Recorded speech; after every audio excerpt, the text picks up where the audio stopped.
What's going on, everybody? Hello, and welcome to the first ever Shelf Shock Rewind Awards of 2022. I am so stoked to be here, and we are seeing down the barrel of something that we've been planning for months and months and months. Hopefully, Steven unmutes in just a second, and just so everybody knows that you're here. Hi. Now you can say hello. Hello. Hi. Steven is here from... Go ahead. I like to play. I was just going to do a Wayne's World reference, guys. Do it. We're all about Wayne's World references. But yes, we're here. Welcome to the inaugural Shelf Shock Rewind Awards. It's, as Ryan was saying, months in the planning, and we're finally here on the night, finding out a bunch of winners from many categories. It's exciting. It is exciting. We have put a lot into this, but I would be remiss to not highlight the amount of people that have also assisted in doing this. We have almost 50 people that were involved in our creator selection committee. All of those fine people helped narrow down the list of, honestly, I don't even know the eligibility pool. That's something we should have figured out. I guarantee there was at least 600 or 700 releases that came out last year, and it's probably more than 1,000. And they narrowed all of those down to all of our categories that we all voted on just for tonight. But it's not just the CSC. We could not do this without the entire community. So thank you all. We got in literally hundreds of votes in this thing. And it is really only going to have the integrity because of all of those names attached to it. So thank you to everybody that's watching and everybody that participated. Yes, most definitely. This all started as a project about the community. You know, we wanted to make sure as much of the community as possible could have their voice heard. And you know, we hear a lot of people mention a lot of the same titles, but we wanted to make sure that everybody's voice could get in there. And of course, we had write-ins. We had a lot of write-ins. We have tons. We were surprised at how many write-ins we had. And yeah, it ended up being a really great turnout. And looks like we're getting a lot of good stuff in the chat. You want to look at some of that just to get? First off, I'm going to go with D. Sibner here, who says 10 years from now, this will be a widely streamed event on Netflix. And I can't wait because it will be a better air-conditioned event and I wouldn't be sweating already. Yes. Yeah, we got a lot going on tonight. And speaking of the comments, I've been highlighting some of those already. And I wanted to let you know that we're not going to be able to highlight every single one because there's a lot of moving parts behind the scenes. But we will highlight as much as we possibly can tonight. And that brings us to the next part, which is we have a ton of items to give away tonight. And one of the things that we want to do is reward the people that are in this community taking part in an event like this. So at various times during this event, there will be a trivia question posted. What we are going to do is that when you are seeing this trivia question, the first person to get it right in the chat is going to be the winner for that question. And we're not talking small giveaways here. Steven even has a wonderful infographic to hold up for all of us. And it's pretty fancy. Why don't you tell us what we got coming? Well, of course, you know, first of all, we got to thank the people, the outlets that were giving us these great prizes. Orbit DVD, Grindhouse Video, and Diabolic DVD, all just were fantastic in working with us and not only promoting, but also giving us these great prizes. So, of course, Grindhouse Video, they contributed 3 $50 gift certificates, which is amazing. More than they gave us more than we thought we would get. Diabolic DVD, Jesse over there, he gave us 2 gift cards for $25 piece, along with 3 sets of 2 physical media releases from his label, Cauldron Films. And then lastly, we have Orbit DVD, Mark over there, Orbit DVD, giving us a $10 gift certificate, but also the Sony Pictures Classic 4K set as a big giveaway that we were going to do towards the end. So yeah, a lot of great stuff. It was so exciting working with these guys and them just being excited about it and working with us. And this is them. Not only are they already doing a great justice for all of us collectors out there, making a lot of this stuff easier to get to, especially if you're in the US trying to get international stuff, they hold all this stuff in their place and they make it easier for us to get it. But they go ahead and they do stuff like this that they don't have to do. So thanks, guys. Thanks all for that. Last thing I'm going to say before we go into our very first award of the night is that we have a ton of people that not only helped contribute for the CSC, which you're going to hear that acronym various times tonight, and that is the Creator Selection Committee I mentioned a little while ago. Basically, that was our version of the Academy. Many of them volunteered to help present awards tonight, and please go take a look at the description in the box below, and you will see links to all of these people's pages, their podcasts, everything that you can possibly find them on. And we fully recommend that you go give them all of your support. The people that are involved in this are amazing. Steven, you ready for that first award? My cat is, apparently. Yeah. Well, that first award, I think we're going over to a friend of mine. If you know my podcast, Chasing Labels, you'll know Andrew Cabral. So let's go over to him and talk about our first award. Hello, everyone. I am Andrew Cabral. I am one half of the co-hosting pair from Chasing Labels. And today I'm here to present the award for Best Classic Film Release. Classic films have always been something that is near and dear to my heart. I'm sure it's near and dear to many of your hearts as well.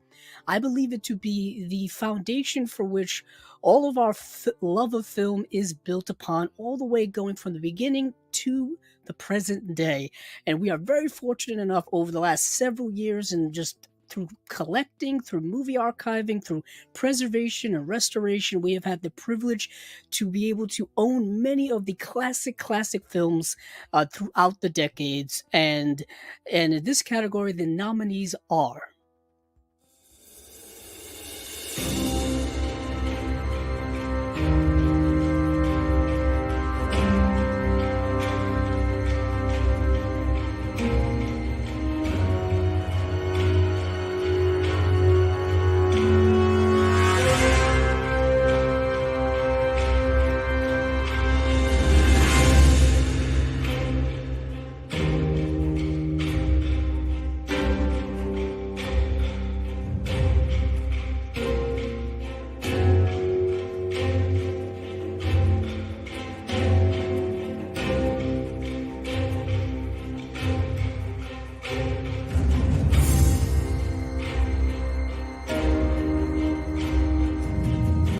and the winners are.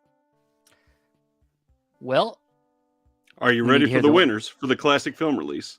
Let's see them. And the winners are. No, I seem to have misplaced where the winners are. They must be here somewhere amongst the stacks of movies that I have. Please hold on while I look. See. Oh, here it is. So the winner for Best Classic Film Release according to the community is Vampire by Eureka Entertainment. And the winner according to the CSC is also Vampire by Eureka Entertainment. And without further ado, back to our co-hosts.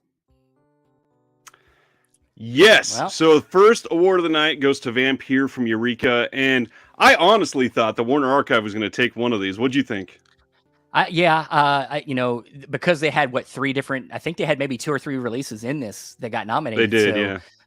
And Warner Archive is, of course, always been really great about releasing great classic films with great restorations. And I really did too. I thought there was a big fervor for a few of them, but Vampire is a big classic silent film that, of course, was put out by the Criterion Collection. Yep. And then now Eureka came out with a great 4K. And I think it already ran out of print really fast. So it's almost not surprising, but I'm glad it's a good release, a good film. So it is a solid release, and anybody that's looking for it, it is one that I would suggest getting your hands on. Just don't overspend on it. I did want to point out, somebody asked earlier, how are we doing this with streaming across many platforms and paying attention to comments from all of these different places? We're doing our best, I promise. I can see all of the comments rolling in one place, and we are managing them. If you want to take a look at that and try to get in on the trivia, just participate. We'll let you know when you're up for it, and we will jump in on that front. And now that we're done with the classic film release, are you ready for the second one, Stephen? Yes, we have now. We're gonna kind of go to the other spectrum, and we're gonna talk about the best modern studio release. I love how we're gonna go from very serious to this. And by the way, the person in the video here is in the chat. Thank you, Jeremy Long, for this. Here we go. Oh, hi there. Sorry, you caught me doing some light reading. My name is Jeremy Long, and I'm a stand-up comedian and screenwriter here in Los Angeles, California, and I'm very honored to be part of the Shelf Shock Awards for 2022. In fact, it's more than an honor, really. It's an obligation, but it's an obligation I'm happy to fulfill. I'm here to present to you Best Modern Studio Release, which I think is a very underrated category because although we all look forward to great, beautiful new restorations of some of our favorite classic films from some of our favorite boutique labels, we can't forget about all the brand new films that just came out last year, and some of them got some pretty beautiful releases. And, you know, I think this category and these nominees really reflect some of the best films of 2022. So without further ado, the nominees are...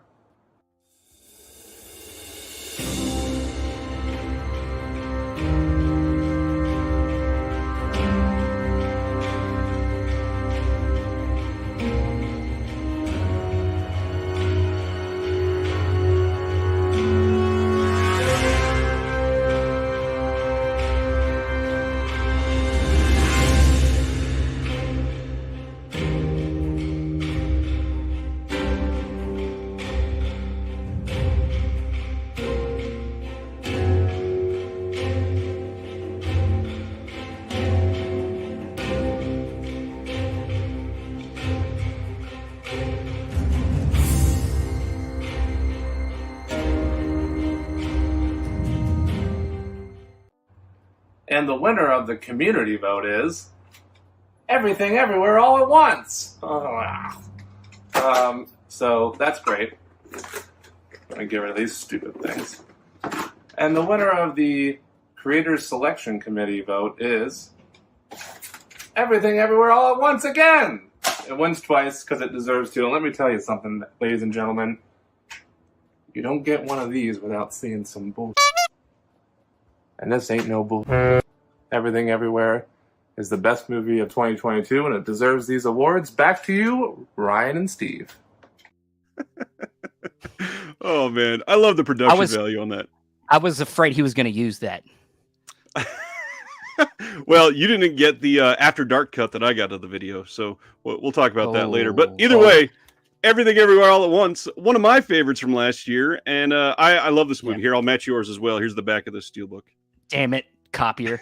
But I agree. It's one of the best films of last year, and I'll be excited to see how well it does at the Oscars. And I guess I saw some great comments going on while the video is going. We got to go back. Paul Huggins wants to know if Rakakuni's coming on to accept the award. Unfortunately, in his absence, he wanted to say nothing actually because he can't speak English. It was interesting. Yeah. Robert Francis was throwing out Maverick was an incredible release.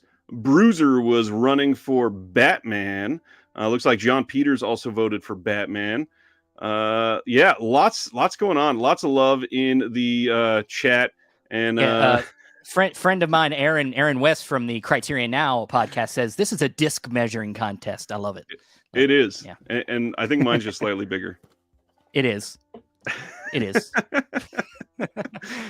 Speaking of Oscars, because that was something that we wanted to bring up, I think we should maybe go into our first trivia segment. What do you think there, Stephen? Let's do it, man. I won't know any of these, so I can never win. So on that front, we wanted to point out that the Creator Selection Committee, even though they voted for a lot of this, they're not actually involved. This was all myself and Stephen. So they are all possible to participate and win any of these awards tonight. So they are going to be right alongside you, but you got to know your stuff. Stephen, what are we going for in round one tonight? Round one, we are going to give away the first gift card tonight, and we're going to give away the $10 gift certificate from Orbit DVD. So that's a shipping cost right there. Or a little, more than that, but still, that's a good little chunk off your price. So go. And that shipping's free when you already get 3 items. So hey, Everybody get your hot dog fingers ready. You're going to type as quick as you can to this first question, and we will highlight the winner to this question now.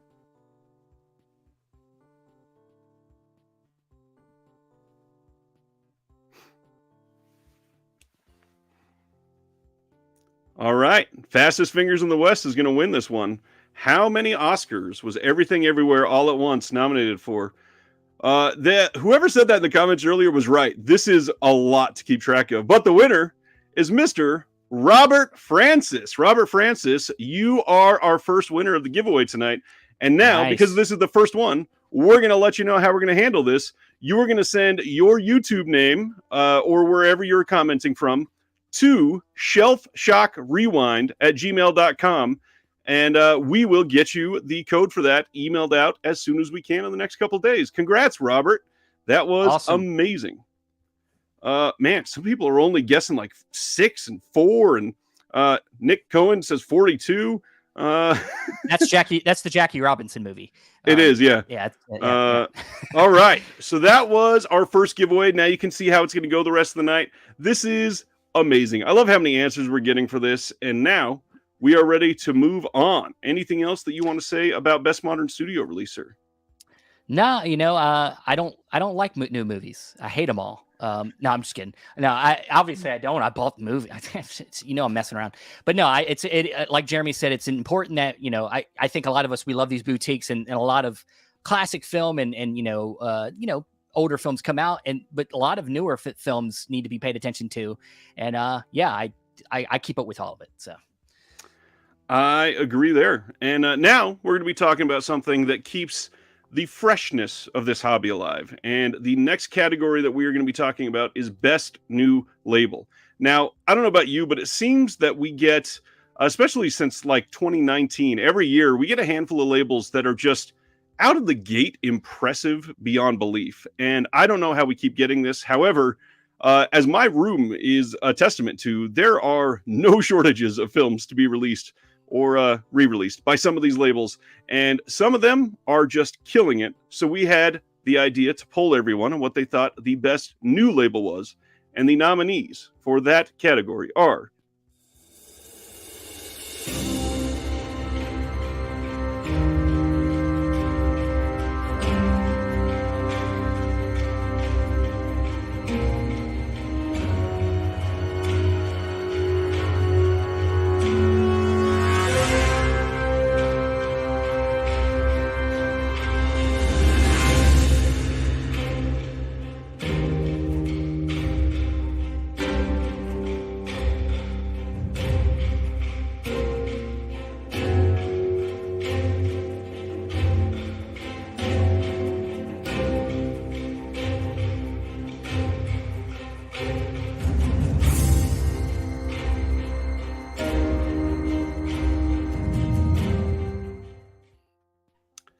Well, in the comments, we got a bunch of people guessing a whole bunch of labels that I wanted to throw out there.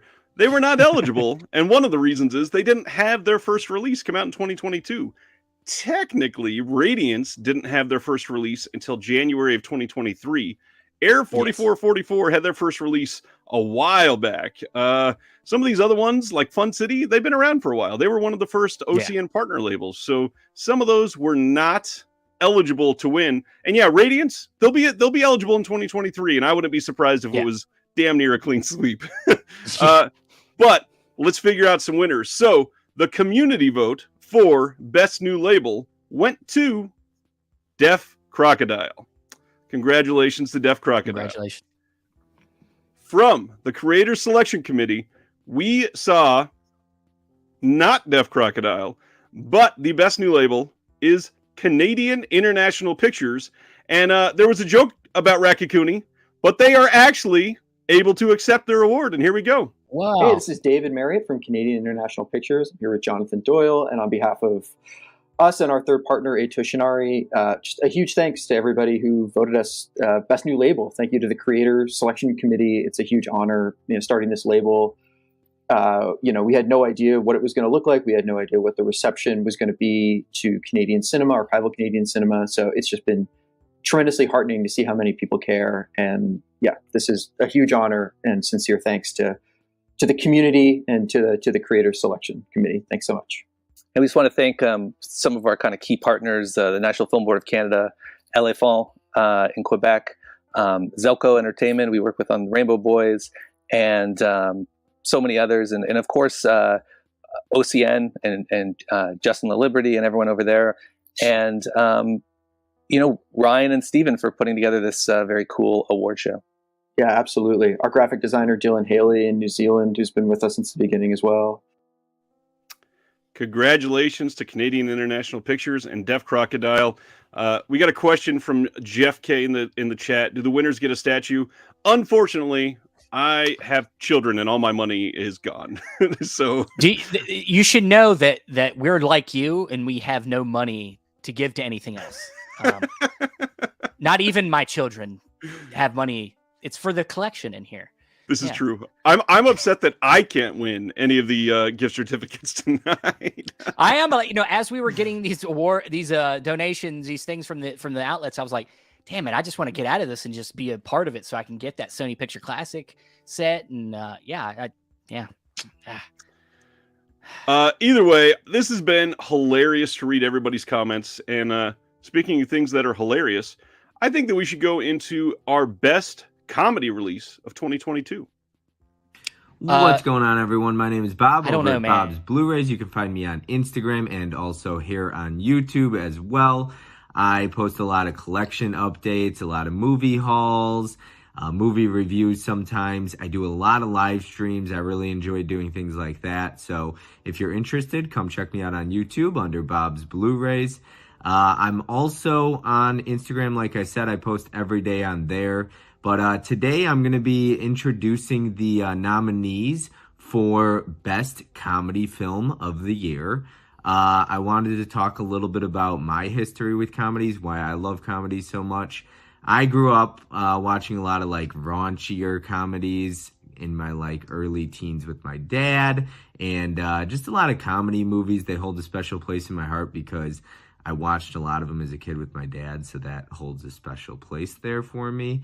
And I just enjoy a good laugh. Sometimes you just need to relax and watch something where you don't have to pay super close attention to or have a deeper film. Sometimes you just need a good laugh and enjoy yourselves and watch something fun, funny, and entertaining. And there's a lot of great comedies out there. So with that being said, for the best comedy of the year, the best comedy film of the year, the nominee.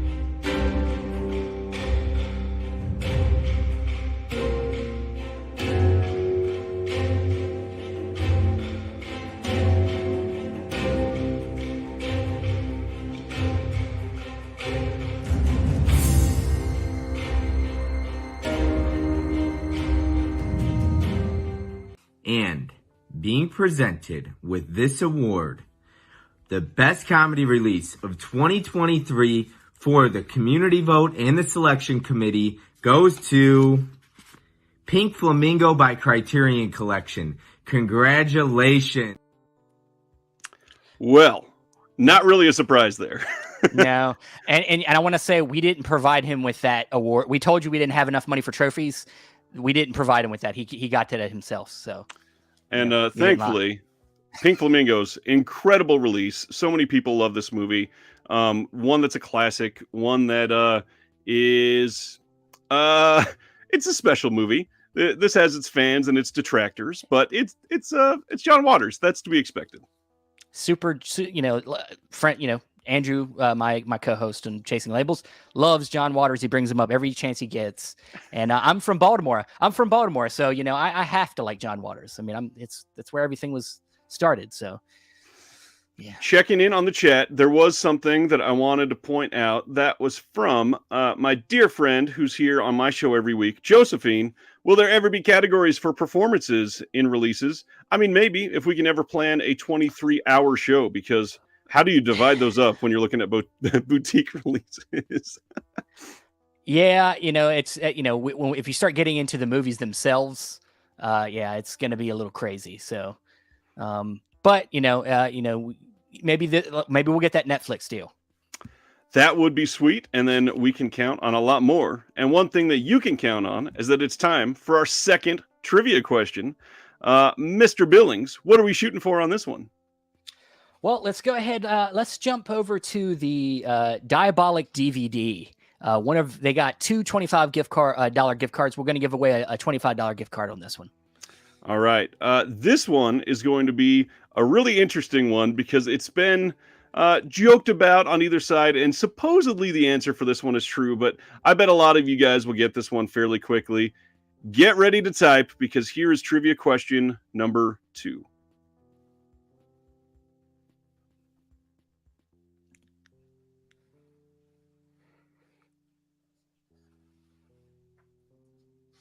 All right, let's see how fast we can get some answers in here.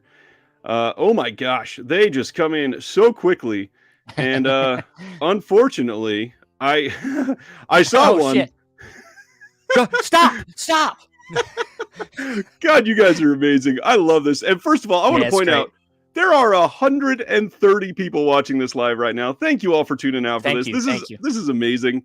But the winner of our second trivia question, FilmNut79. FilmNut, please send an email to shelfshockrewind@gmail.com and let us know that you won trivia question number 2, the Diabolic $25 gift card. Congratulations. It was Ursula. Congratulations. From The Little Mermaid. And does not surprise me on that one. Nah, that movie scares me. I don't even watch it anymore. It's a great movie. And honestly, this is one of the first live action remakes that I kind of want to see what they can do with it. I don't think I've watched many of the other, like maybe 2 or 3, but this is going to be an interesting one. Yeah, definitely. All right. Well, Go ahead.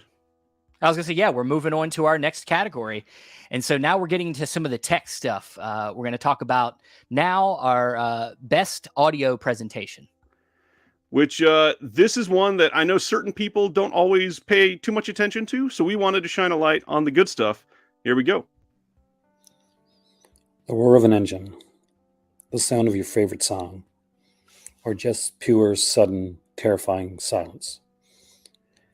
Great audio presentation can bring the theater experience right into your own living room.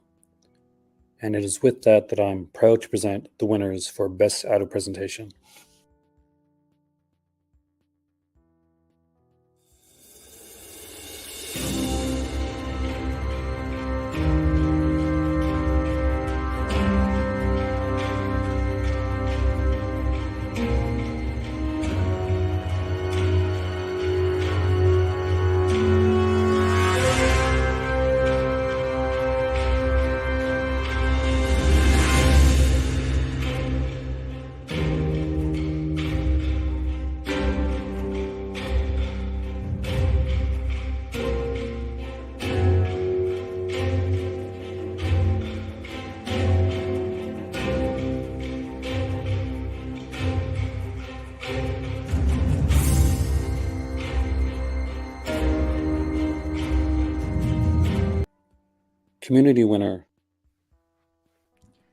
Community winner is Top Gun Maverick from Paramount Pictures. And with the Creators Selection Committee has chosen the utterly fantastic The Last Waltz from the Criterion Collection.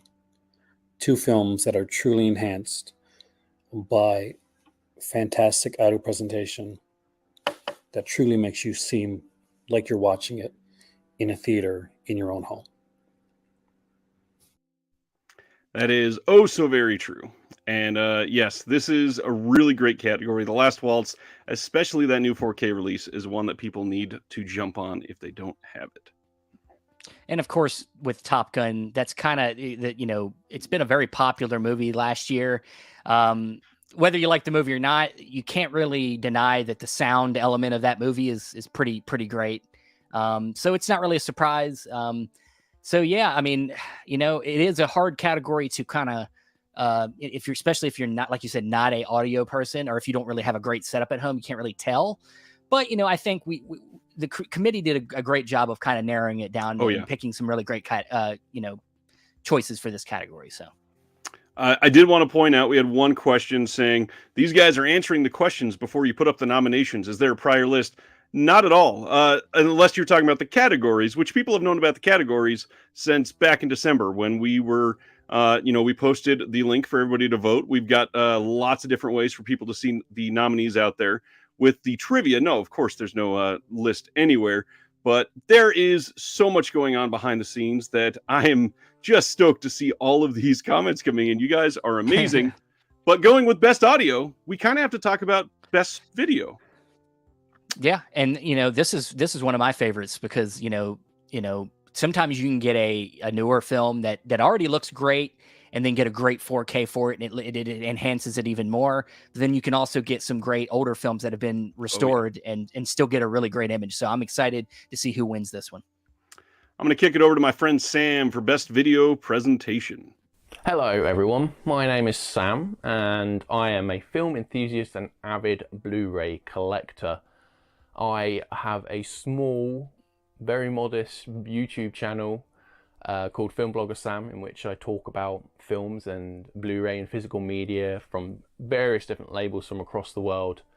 And I am extremely honoured to be here tonight to present the inaugural award for Best Video Presentation for 2022 for the Shelf Shock Awards. Video presentation has come a long way since the inception of home media, looking back to VHS, to DVD, to Blu-ray, and now we have 4K Ultra HD releases of films that are breathing new life into old classics, but also providing reference quality images for, modern blockbusters. The attention to detail and the loving care that many Blu-ray companies are putting into the preservation and restoration of film is admirable, and it's definitely a cause for celebration. So without any further ado, the nominees for the best video presentation are...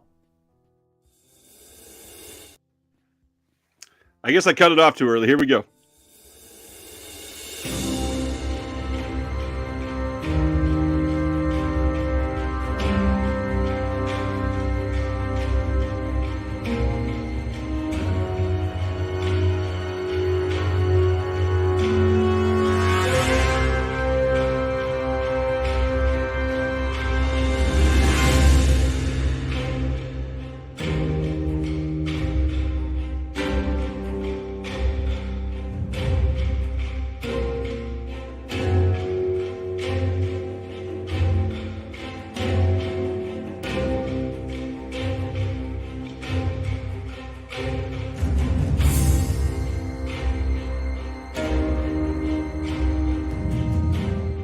And the winner for the community vote is Criterion Collection's release of David Lynch's The Lost Highway. And the winner of the Creator Selection Committee vote is the Criterion Collection release of David Lynch's Lost Highway. Well, Lost Highway. That's a big one. Yeah, I know. It's a great release. It's come on. Let's not do that shit. Sorry. My bad. Wrong release. But I haven't gotten the Criterion release yet, but I intend to, as you can see. A great film. How did the presentation look to you? Have you watched it yet? I checked out the transfer, but Lynch is one, as I literally just talked about on my show on Thursday night, Lynch is one that you got to really be in the right mood for, and Lost Highway has just not been that moment yet. I'm going to take it and show the wife one of these months in the next coming year. But the 4K presentation, honestly, stunning. I shocked with how good it looked, and it was a great upgrade from what we had previously, including the Kino Blu-ray. Yeah. It's a good release, and I think people should check it out if they haven't. Awesome. We also had led off before we went into this whole award show thing by starting a giveaway about a month and a half ago. And we had all of you in the community make a video that you would present to us, and we would share live during our show for the top 5 that we picked. And we got our first one of those that we are going to show right now from CSC member Will Dodson, who does not know how to film in landscape all the time. Shelf shot giveaway. Why do I like physical media? I get to be a curator, an excavator, a tastemaker, an innovator, and an ostentatious displayer of everything that is high art, low art, ridiculous, silly, sublime, and 103 Jess Franco films. Literally just for the reason to showcase his Jess Franco collection, which, congratulations, that is ridiculous, Will. Yeah, Will is actually, I haven't had him on my show yet, but he has been on your show many times, and he lives in my area. He lives in Greensboro. He works in the area where I live, so I got to meet up with him one day. Yes, this is an incredible collection, and the whole Jess Franco thing at the end, it is impressive. And Will is in the chat tonight. His name is Ashby Owls. Please give him some love. He is amazing. Yes. There he is. There he is. Yeah, Will is on my channel the first Thursday of every single month so that we can go over all the OCN titles together. Will is amazing, and obviously you can tell by his vocabulary, one of the smartest people in this hobby, and I love the dude so much. I love the questions like, hey, Will, where do you keep your clothes? Who needs clothes when you have Jess Franco? I don't think you're going to want to wear clothes while you're watching Jess Franco. So, I mean, that's how it goes. I mean, yeah. All right. Now we're going to go into one of my favorite parts of this evening. So one of the things that we love, and we just talked about video presentation, but there's another aspect of that is a little more nuanced, and that is the amount of an upgrade for a video presentation. There are some of these films that go all the way back to pre-VHS was their last release. There's something that has made leaps and bounds in 40 years of physical media format technology, and now we're seeing something sometimes in glorious 4K. So on that front, we get a whole lot of this window of restorations that could have been in the middle that weren't there, and some of these upgrades are massive. There's a lot of stuff that is exciting surrounding this category, but we're going to start with a video from my friend Chris Haskell from They Live by Film. Welcome. Chris Haskell from They Live by Film. And for those of you that don't know the podcast that me and Adam and Zach run, we dedicate the podcast to exploring world cinema. And so the half of it is really around the discussion and kind of the critique of films. And the other half, which is very relevant to tonight's presentation, is around exploring the personalities behind the labels that we buy. So very excited to be here. And I'm very excited about the category that I'm presenting. So when we think of home video restoration upgrades, this is truly a passion project within the boutique Blu-ray community. A lot of the folks that are behind the restorations are deeply passionate about capturing the spirit of the original intent of the filmmaker. We've certainly seen controversy when the film has been changed over the years at the director's behest. But there's, I think that the most important thing to take away from these restoration category and from any of the restoration work is the folks behind this are deeply passionate about producing the best quality work that captures the way that the film was intended.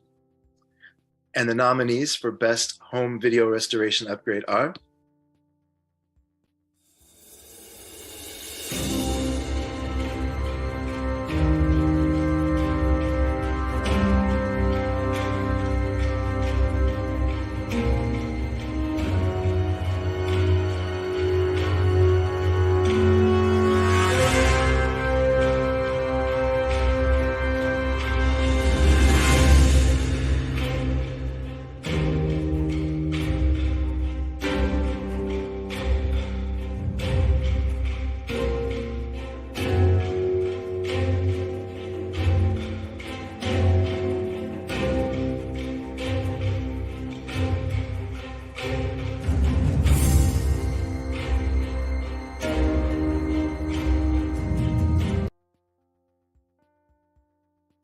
And the winner of the community vote is Thriller, A Cruel Picture from Vinegar Syndrome. And the winner of the Creators Selection Committee vote is Out of the Blue from Severin Films.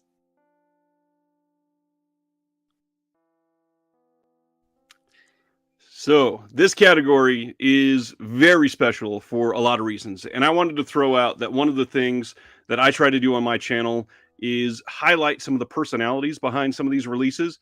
And one of the things that we don't always get to see are the personalities behind the restorations themselves. So tonight, I happen to get a couple people that you might find interesting to hear speak on one of these releases. This isn't the last we're going to hear from them, but I didn't want to put it all at once. So here is our first snippet from one of the teams behind these restorations.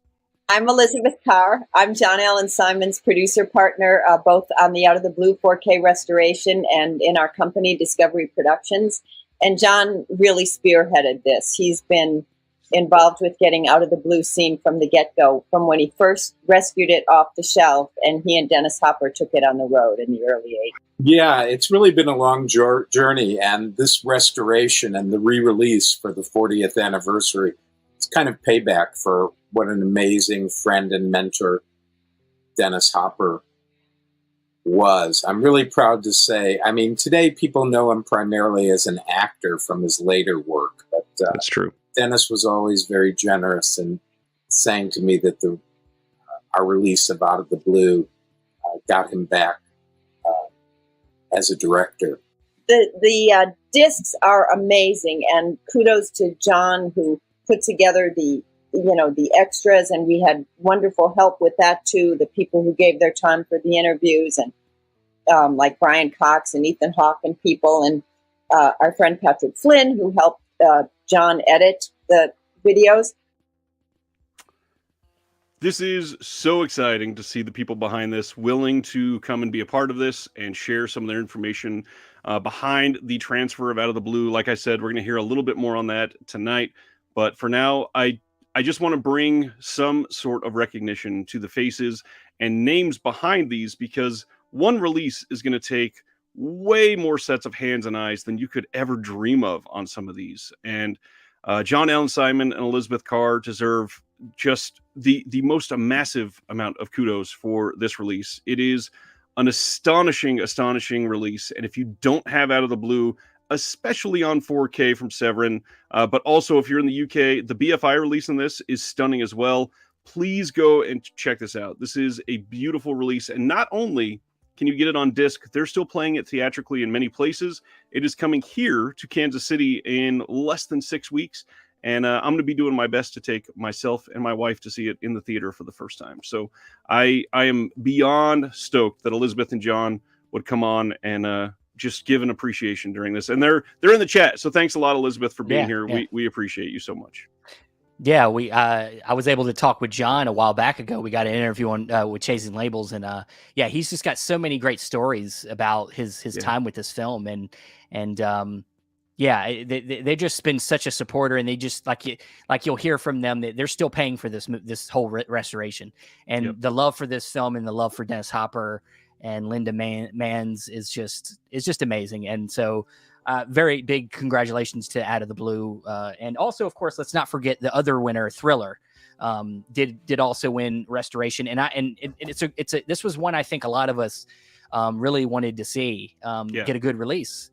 We of course got the Synapse release, and then there was some controversy going on, and then this got there was some nice online going back and forth, and then we got this release, which is very nice. And so yeah, great picks for best home restoration.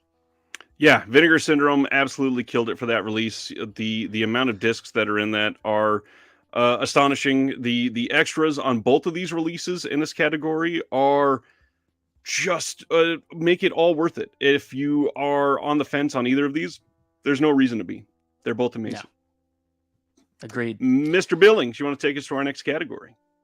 Sure. So our next category is going to be best animated film release. With animated film, the thing that's great about it is it's not really a genre, it's a medium. It's another way to tell stories. And of course, no matter where you go in the world, everybody's got their own style of animation. You know, and you know, we have our mainstream animation with, you know, things like Pixar and Disney, but then you can go to Hayao Miyazaki stuff in Japan, and just all over the world. There's also so many different ways to tell stories with animation. And I think that this year's nominees, we get a little bit of everything. So with that said, this year's nominees for Best Animated Release are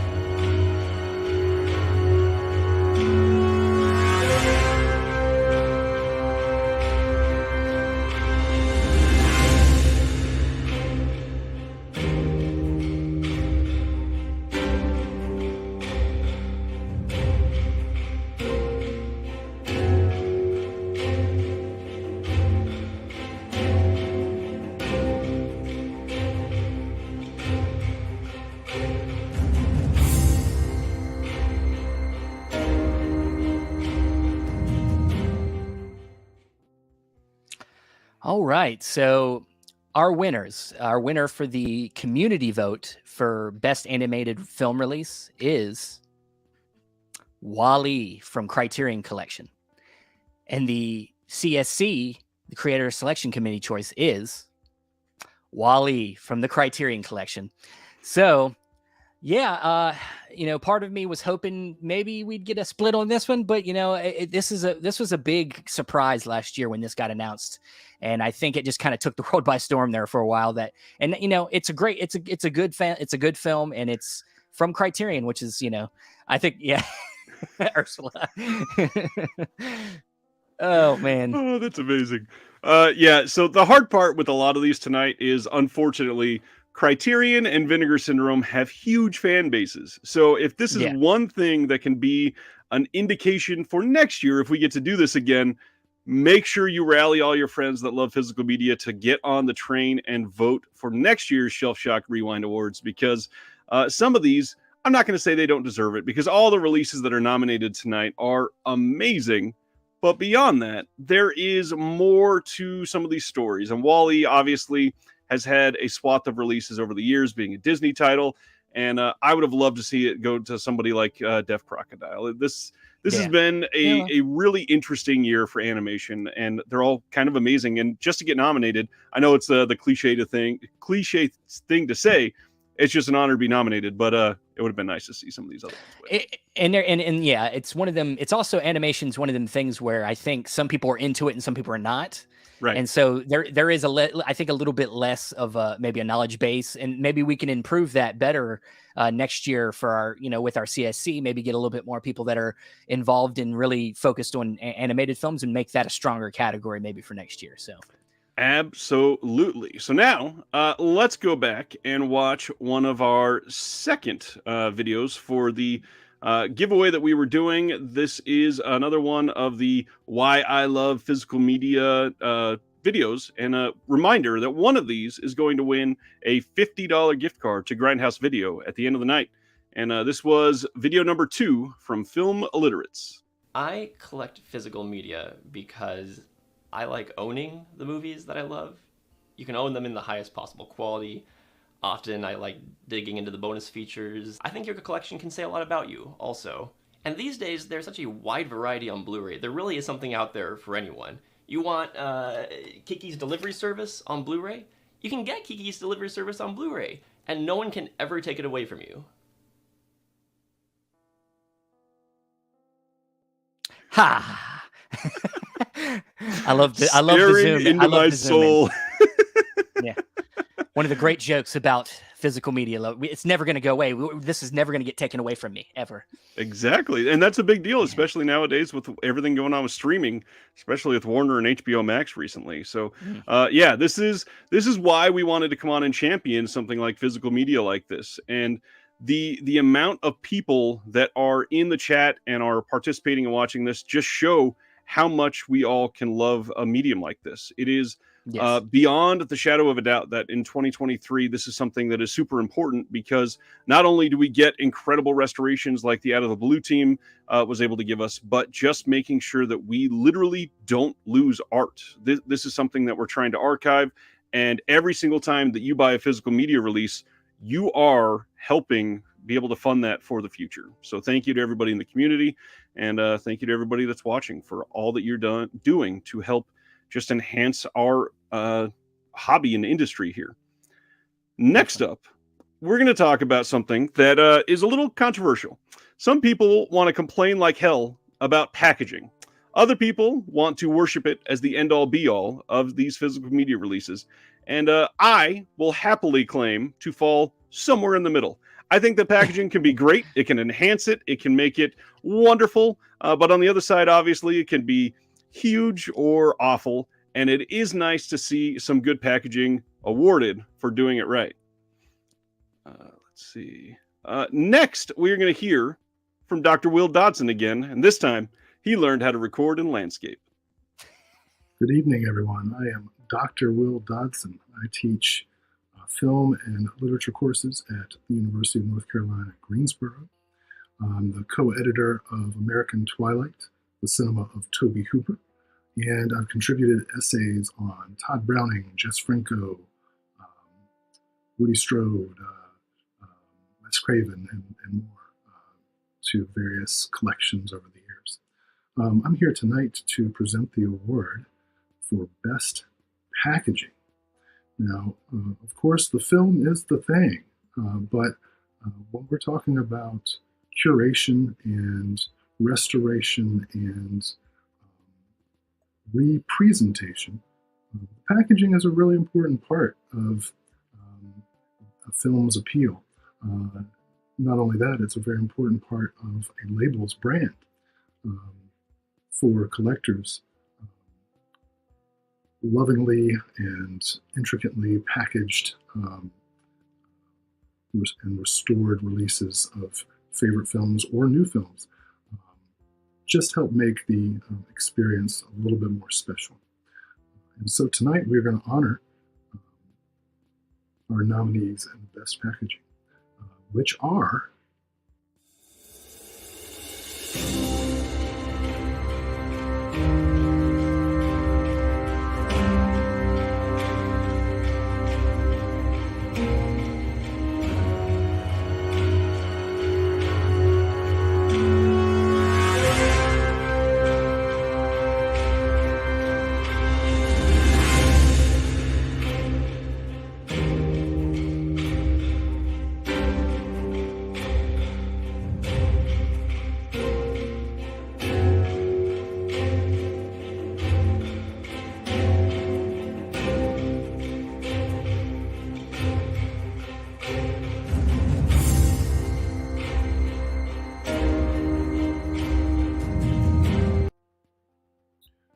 and the community winner of Best Packaging Design goes to Cloak and Dagger, Vinegar Syndrome. The winner of the Creators Selection Committee for Best Packaging Design, Cloak and Dagger, Vinegar Syndrome. We have the consensus winner here. Very nice design. Congratulations.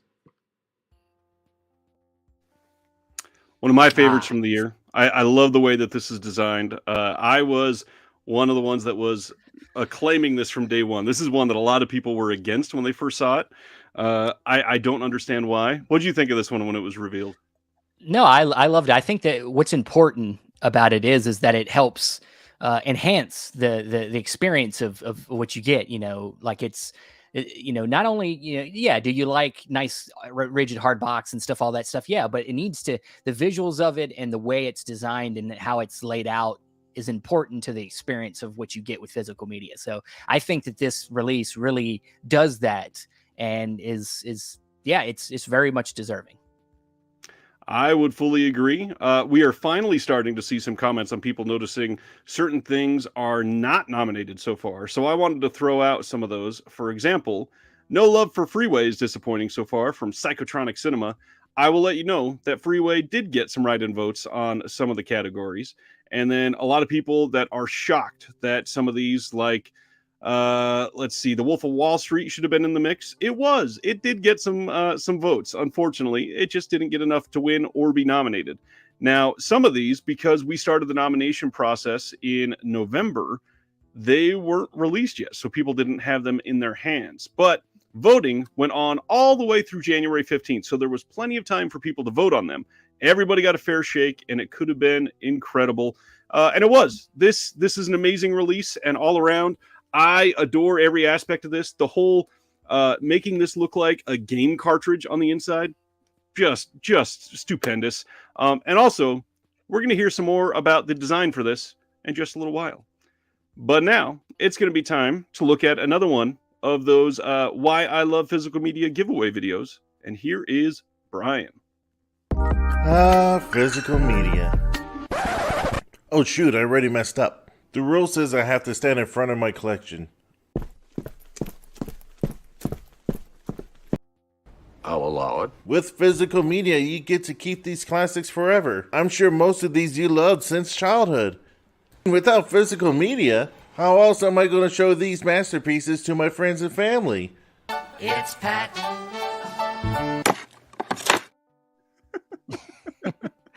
Oh, I love it. I love it. This one, it always takes me by storm when I suddenly see my face pop up in one of these. Yeah, I very creative one. I really loved the you know, and you know, he does a lot of his channel. He does a lot of great videos like that. Very funny, very good in unboxings.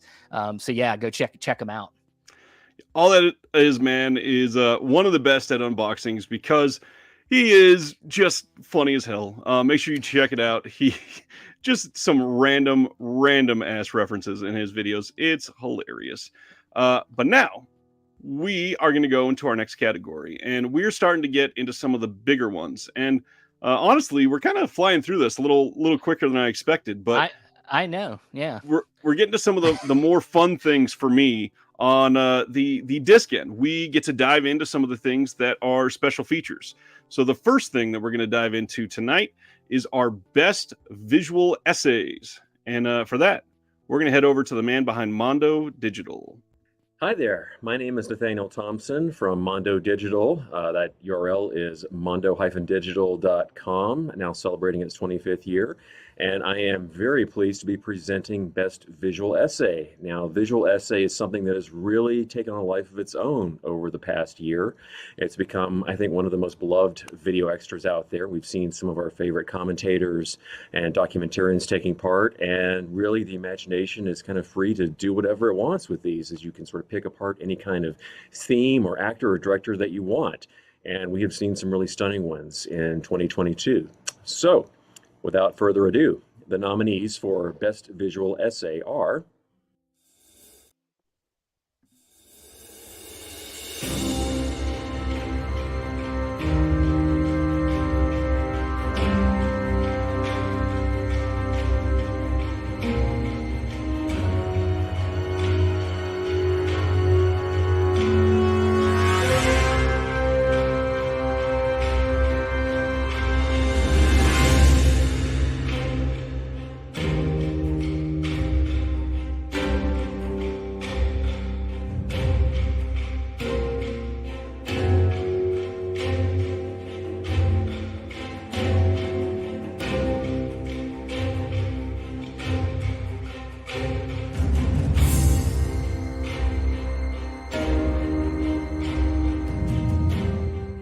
and the community winner for Best Visual Essay is, let's see. Actually, it's not in here. I just always wanted to do that. Congratulations, community winner is Amanda Reyes and Chris O'Neill, Out of the Blue, Severin Films, Subverting Normality. Congratulations. And now, the Creators Selection Committee winner for Best Visual Essay. It's a clean sweep also, Subverting Normality, Amanda Reyes and Chris O'Neill for Out of the Blue from Severin Films. So, congrats, you did it. Nathaniel. Another cat spotting, as people are saying. We got more cats in the videos. Yes. Yeah. This but is, yes, yeah.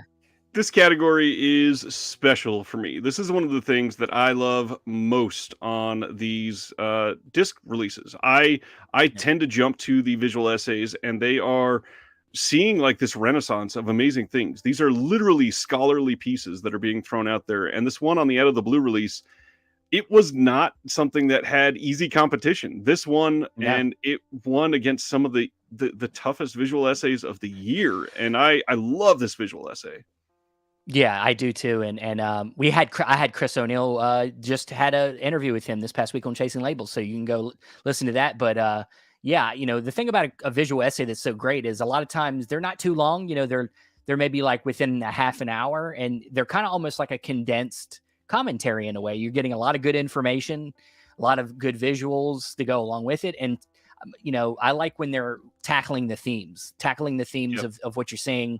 And yeah, a lot of great, great educated people giving us a lot of good stuff. And that's, yeah, I'm in agreement with you. I usually jump to the visual essays first. So this is just a remarkable release from Severin. I know that we've talked about it a lot tonight. And like I said, we're going to hear more from the people behind the restoration in just a little bit. But next, we're going to talk about some of the things on these releases that people really grab onto, because like I said earlier, we get to see the faces behind some of these releases. And that really important aspect is for Best Interview. Hi, I'm Michael Keene. I'm the writer and director of such things technically called movies as Fatal Future, the 2019 SOV film The Head, and the upcoming Dr. Deathface. I'm also a YouTuber, and you can find me by searching Michael Keene and ignoring all the videos about the guitarist from The Faceless. Anyway, you don't care about that. You don't give a darn a toot. You care about quality interviews that you promise you'll get around to watching on that Blood Party Meat Juice 5 Blu Ray or whatever. And hey, those interviews are important. They help provide context to what we're watching and can often make a film better by virtue of context. Also, as someone who works as an editor for Vinegar Syndrome and TerraVision, they're a lot of freaking work. So they're damn well better be an award. Anyway, the nominees for Best Interview are...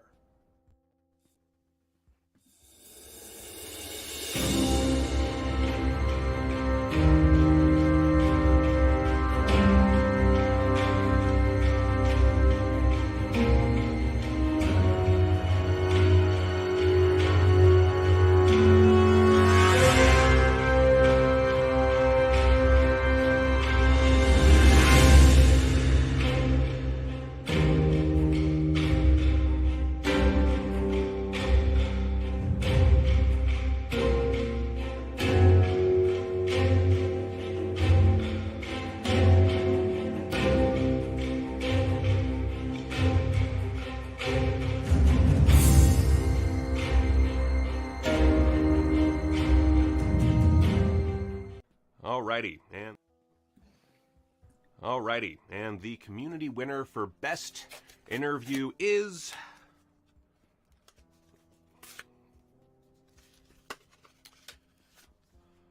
The Saw and the Savini from the Texas Chainsaw Massacre 2, released by Vinegar Syndrome. I love that our software keeps telling on us, and the moment that I click something that's too close to the end of the previous video, it doesn't work. So that is that one. And you might ask, why are we stopped in between figuring out the CSC and the community winner? The reason is because it is time for trivia question number 3. So everybody get ready for that one. Before we do, I gotta point out that I remember you volunteering for this. Stan Geezy wants to know, where are the song and dance numbers? I had you listed 6 times already, and you're just like not holding up your end of the bargain. What's going on? Oh, I'm literally in a box right now. I'll. All right, trivia question number 3. Please get ready for this. You are going to be typing in the chat to see who wins the next giveaway, which is for... I would say another $25 gift certificate from Diabolic DVD. How about that? That sounds good to me. Let's dive right in. Trivia question number 3.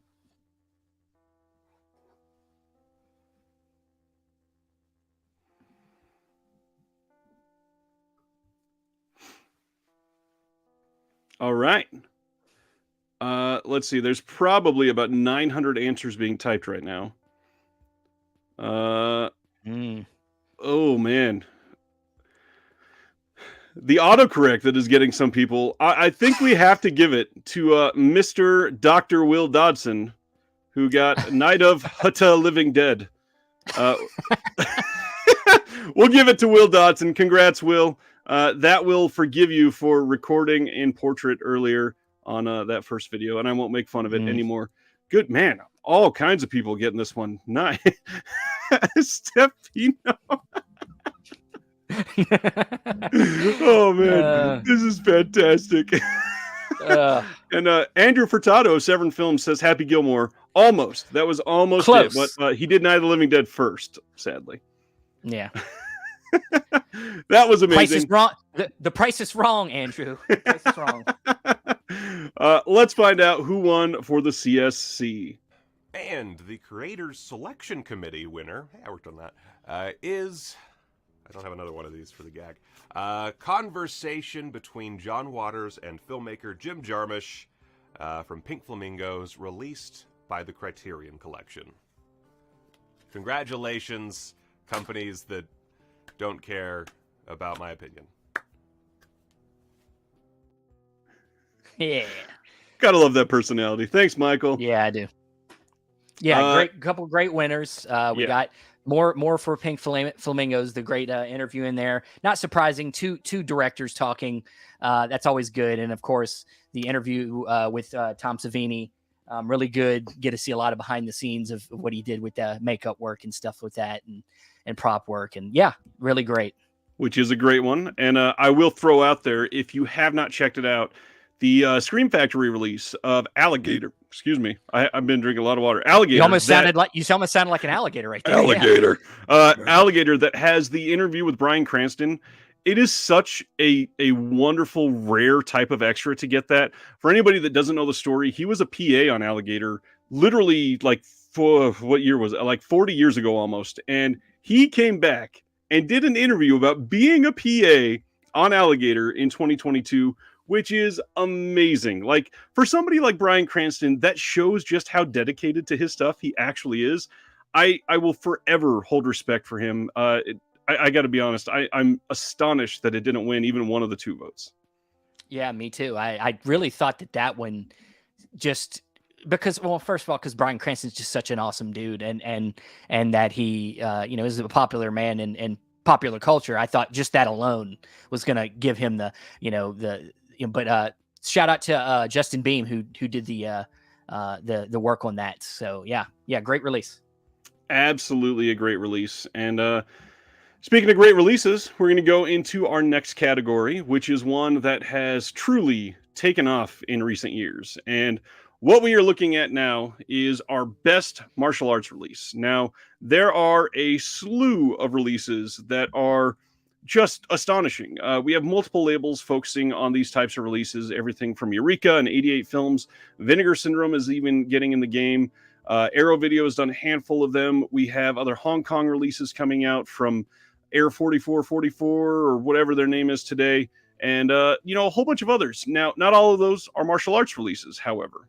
And I really love that we highlighted some of the greatest for martial arts releases, because these are truly, truly enjoyable films that are able to capture just this lightning in a bottle from decades ago that I think people are finally discovering in 2023 and falling in love with. So, without further ado, the nominees for Best Martial Arts Film Release of 2022 are...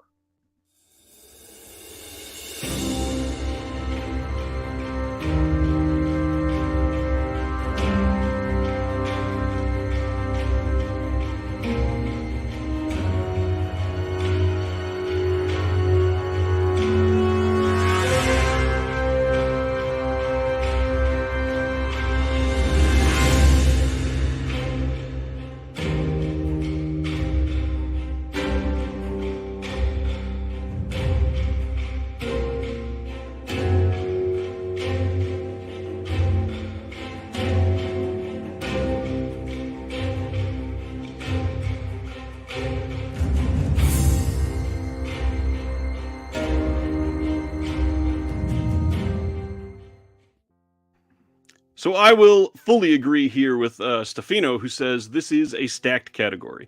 This one Most is definitely. tough because they could have easily really divided all of the votes in this category. And as we'll talk about eventually, they kind of did a little bit. And I'm still a little surprised that the winner for this one, for the community vote and the creator selection committee vote, goes to Shawscope Volume 2. There it is in all of its giant shelf-filling glory, Shawscope Volume 2. Now, obviously, we are hearing rumors that there are Shawscope Volumes like 3, 4, and 5 coming, which is amazing and really, really great that we are seeing those continue to come out. But yeah, this was a category that if you've not picked up any of those nominated titles, you may want to go do it because they are kind of all amazing in their own way.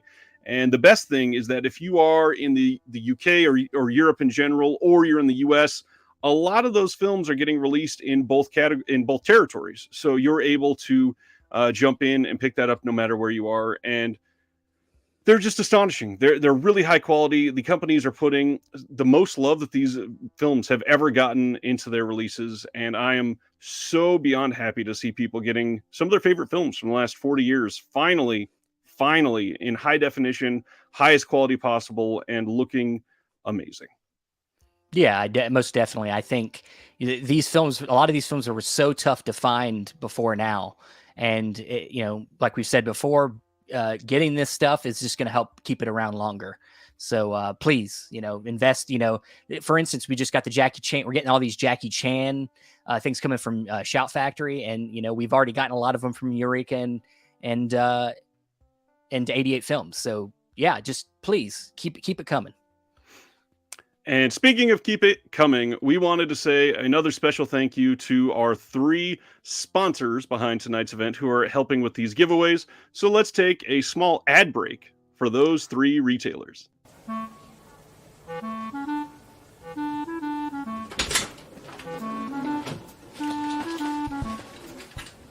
Honey, you got a package from Orbit DVD.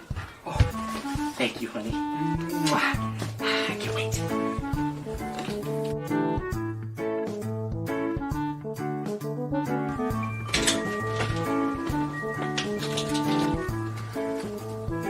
Honey, a package from Diabolic DVD. Oh, I think they must have separated my last order. I didn't make another order.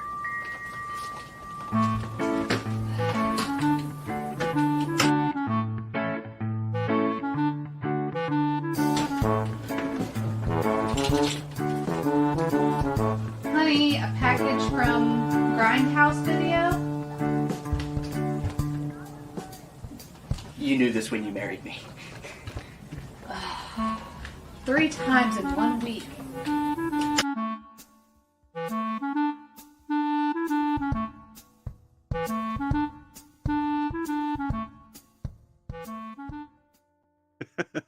I think we're all a little personally attacked by that ad for sure. Hey, look, I'm one of you guys. It's not no personal attack.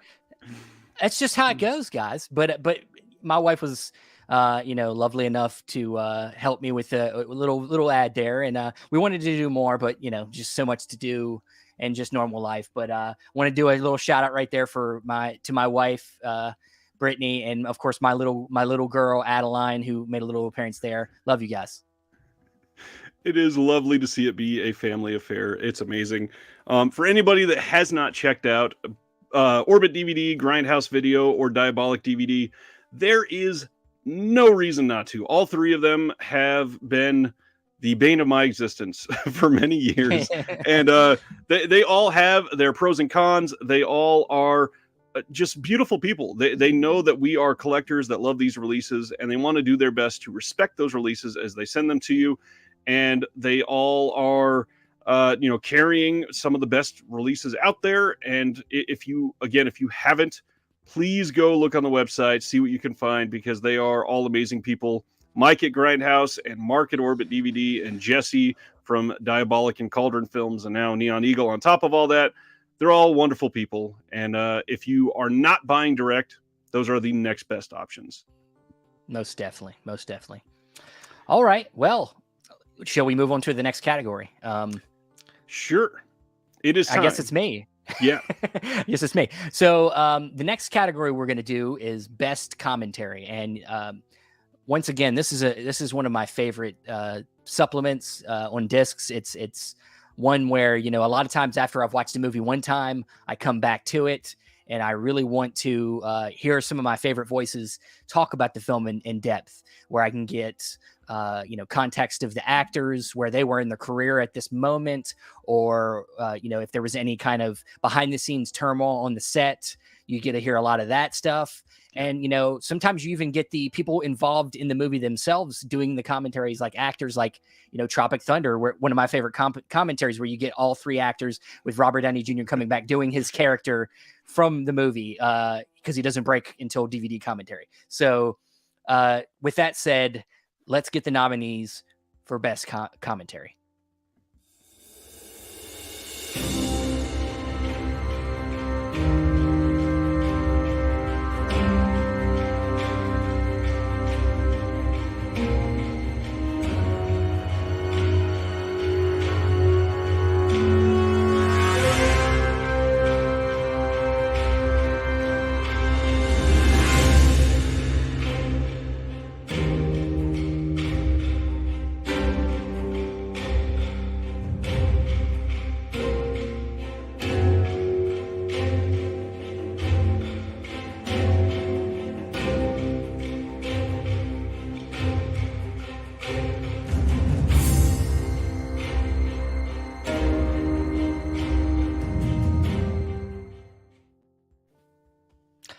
All right. So a lot of great nominees there, but our winner for the community vote is Out of the Blue, commentary by Kat Ellinger. And the winner for the CSC winner, the CSC winner for best commentary is Out of the Blues, commentary by Kat Ellinger. Thanks, Kat. Kat is just amazing. Yeah. Kat is amazing. She is a wonderful person, and to share more on their feelings on that, now let's go back to some people behind Out of the Blue. As everyone knows, our partner in the U.S. release of the restoration is Severin, yes, and David Gregory and Carl Daft and Josh Johnson, Andrew Furtado and Kayla the Juness have all been great collaborators on this. Kayla did some terrific extras too. The Amanda Reyes and Chris O'Neill visual essay, Subverting Normality, has won Best Visual Essay from both the community vote and the creators selection vote. Oh, that's great. Yeah. The next thing, Kat Ellinger for Best Audio Commentary also won for both the community vote and the creators vote. Oh, great. That's She's been exciting. terrific. It was really, she had written a terrific essay about the movie, and I reached out to her. Perhaps, though, the most exciting, on the creators vote, Out of the Blue has won Best Home Video Restoration Upgrade. Oh, great. Oh my gosh, that's so wonderful. Oh, I honestly, John, so much of this is on you. I love that we're getting a comment that says, stop the steal.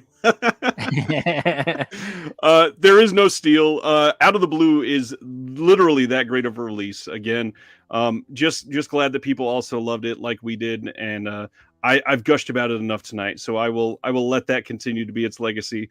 But there might still be some categories that it's nominated for, so we'll see later on in the show. We do have one more video that I wanted to show from the giveaway. That is from Skylar Travis, and this is about why Skylar loves physical media. This is my physical media room. The reason I love physical media is because, first off, it just looks amazing. Artwork and all that good stuff. Special features. You kidding me? Got a little bit more down here. Got a little bit even over here. What I really also love about physical media is that not all of this stuff is available on streaming. So that being said, if I want to watch something I want to watch, it's right here. Over and out from Kansas. Nice. I want some of these little hidden nooks to keep stuff in. Dude, I was, as soon as he sent that out, I was jealous of that setup. That setup is amazing. Agreed. Yeah. One thing that we are looking at with some of these videos is the people that you can just feel their passion for their collection. So Skylar Travis, sorry. Thank you for sending that in. I didn't mean to imply that was the last one. We do have one more of those coming up. So we have that to look forward to. Wow. This has been incredible so far. I am so stoked that people are able to see this. Will, I will fight you. Yes, that was in portrait, but it filled the entire screen. Come on. Yeah, the comments after these, adopt me. The last one, everybody just loving the collections. These are amazing. Awesome. All right. Jason says, why isn't Ryan sitting in front of his collection like everyone else? I always do that. I figured I'd make this a little special. Okay, are we ready for the next one? Let's do it, man. Let's do it. Best annual slate? Annual slate is next. Now, this is one that you and I went back and forth on for a little while because this one's a little difficult to gauge and quantify because we have a huge spectrum of labels that put out releases that a lot of us love. And when you see these labels put out a ton of releases every month or one release every 3 or 4 months, it's difficult to compare the two and say who was quote better. But the way that we looked at this was when you look at the overall complete total label production for an entire year, who had the absolute best list of films that they put out for 2022. Now, our CSC thought long and hard on this one, and they made their nominations for this. And I was grateful to see who they nominated because this is one that could have been very difficult to gauge. And I think overall they got it pretty well gathered properly. So let's take a look at the nominees for Best Annual Slate.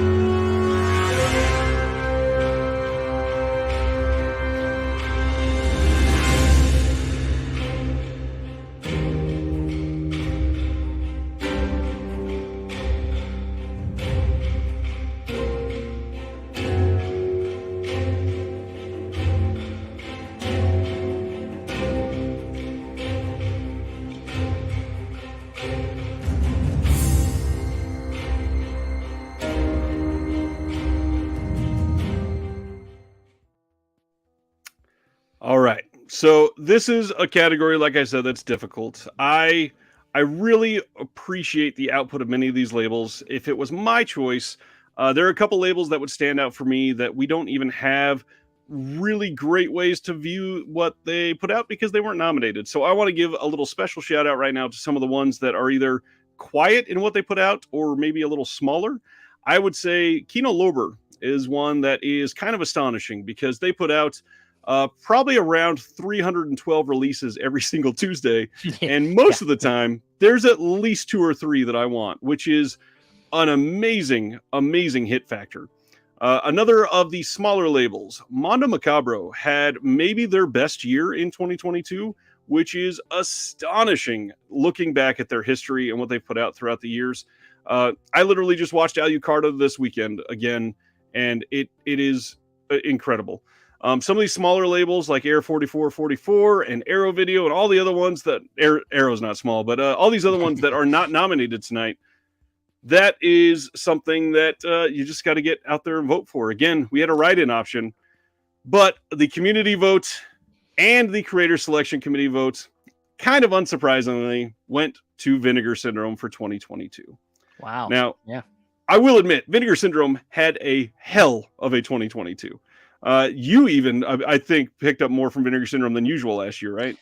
I did. It was a year for me where I very much decided to invest more in that side of my collecting because I didn't feel like I was branching out enough. So I went over to more of their stuff, more of Mondo's stuff, and yeah, I can't deny that they had a great year. But yeah, I mean it's a tough category.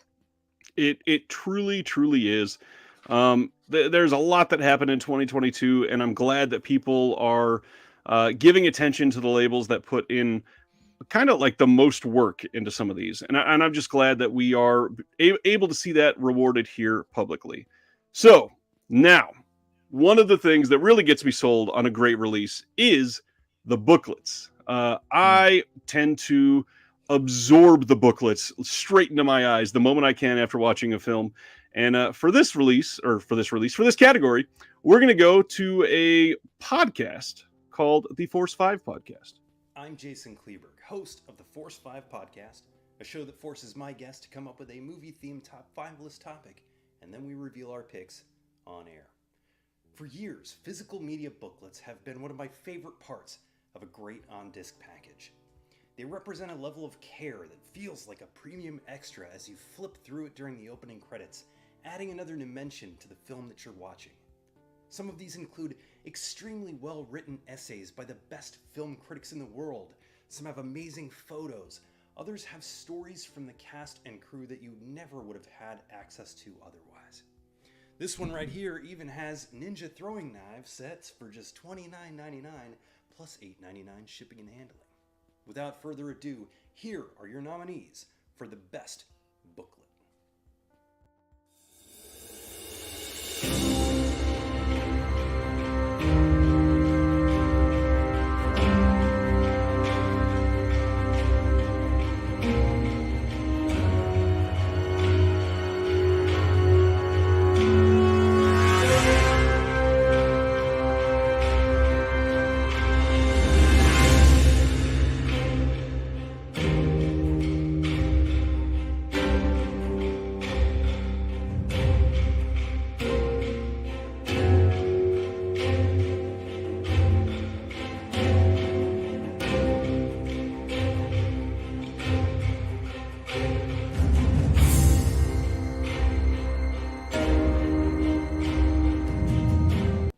And the winner of the community vote is Drive from Second Sight Films, while the winner of the Creators Selection Committee vote is The Incredible Strange Films of Ray Dennis Steckler from Severin Films. All right. So first, yes, Drive. Like, this release is an astonishing achievement. The fact that it's that big and that we are able to have literally 2 books in it, it's kind of hard to compete with that for best booklet. It really is. As I said when I unboxed this, I believe back last year, you can knock out your neighbor with this.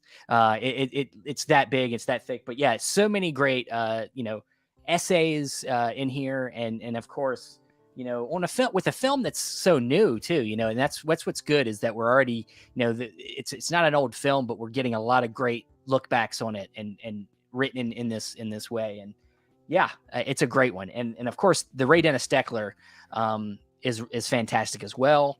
I love the inner, just everything going on in this thing, the artwork. It's just a fantastic booklet, and shout out to Severin, another great box set. I'm a box set whore, and that booklet in this box set is amazing. The Ray Dennis Steckler box set from Severin is it is a sight to behold, and I don't even know how else to explain it, but I am so beyond thrilled that Steckler got some sort of recognition with this one. And Severin, the work that they put into this booklet and the box sets that they've been doing for the last handful of years, again, it is impossible to give them enough recognition for what they do on their box sets. No, you can't. But we'll give an award for it later. I love that. If only that was a really great segue. But first, we need to talk about the film Drive, because it's time for our 4th trivia question. And we are going to give that out now. So if you are not, get ready to type, because we are giving away what this round, Stephen?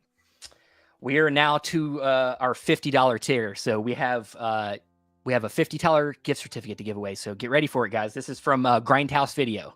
So $50 to Grindhouse Video if you can answer this question appropriately first. Here we go.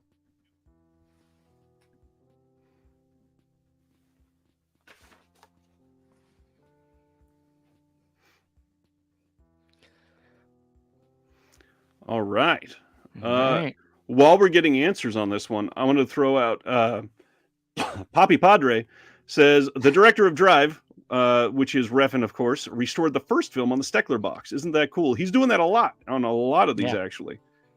Let's see. We have... Wow.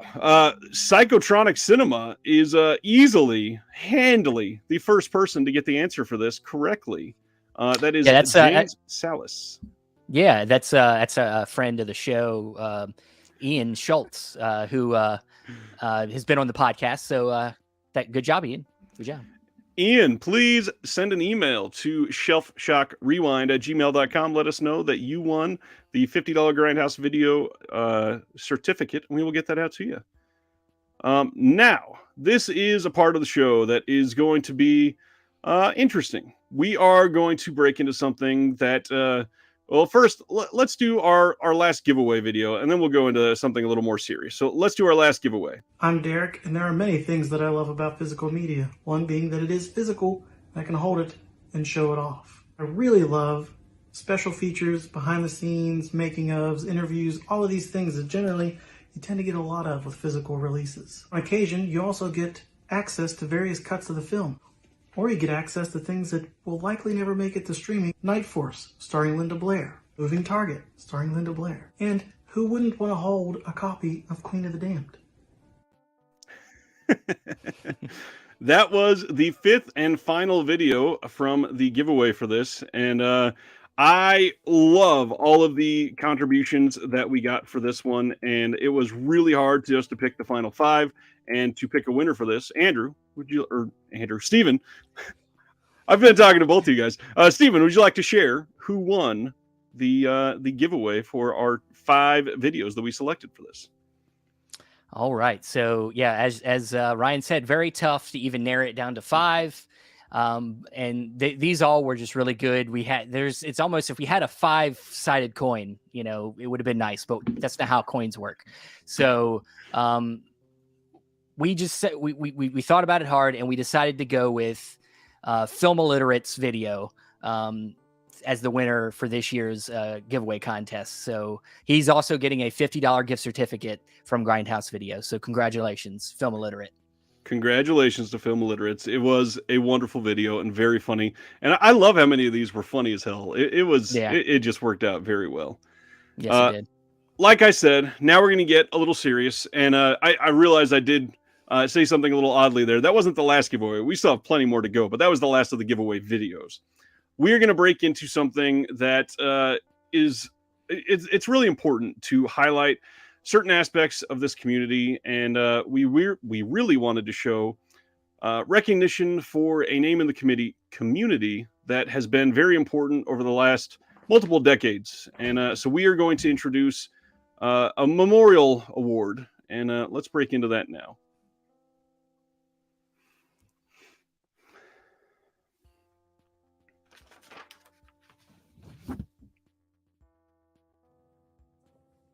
Hi, I'm Howard S. Berger, filmmaker, documentarian, video essayist, and film commentarist.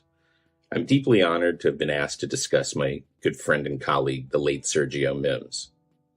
I was fortunate to have met Sergio some years ago, as is now the norm, on Facebook. Even though I'm not a Chicagoan, I knew him as a film legend from there, what with him being a perceptive film critic for decades and the co-founder of that city's first Black-oriented film festival, the Blacklight Festival of International Black Cinema, back in 1982.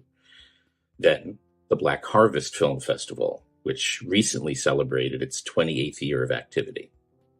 Sergio came to my attention socially after I had heard several Blu Ray audio commentaries he had done for films that were part of my formative years of movie watching, namely Lilies of the Field, Watermelon Man, and Putney Swope. almost immediately, I loved his reading of the in-betweens of those films, not just biographical blather. I remember the evening I finished listening to Putney Swope, I felt compelled to look him up on Facebook and just shoot him a message to introduce myself and just give a strong vote of encouragement for superior work from a new fan. And that's when I noticed that he'd beaten me to the punch. There it was in my inbox, an introduction and friend request from Sergio, along with the high praise for several Blu-ray commentaries that he had heard of mine. Well, what can I tell you? Mutual love at first sight, I suppose. And so it went. Every time there was either an announcement of another commentary I'd done or a favorable review, there would be a post on my wall from Sergio giving his usual praise and encouragement. Pretty soon, we felt the time had come to join forces on some commentaries, such as Ronald Neam's Gambit or Gordon Douglas's Skullduggery. And it was always a pleasure. He spoke my language, which was he always had a tight beat on the directors under discussion and a keen insight into understanding the less than obvious points as to why the film was far more important than previous critical assessment. So I finally met Sergio in person last year when he was flown to LA to introduce several films at the Turner Classic Movies Film Festival. And we spent a couple of days hanging out and in between screenings, talking about life and film, and simply having a great time engaging in non-critical, non-argumentative discussions. Just talk to elevate awareness and interest in personal favorites. So when I learned of his passing very shortly after, I was dumbstruck. It was very unexpected. From my perspective, I never knew anything was wrong. And he didn't let on that there was something wrong. And it just feels like a huge gap has still been dug. But unsurprisingly, the outpouring of affection, respect, and awe of Sergio from decades of friends and filmmakers to whom he had given very similar encouragement and affection was and remains immense. Sergio changed a lot of lives by just being part of them.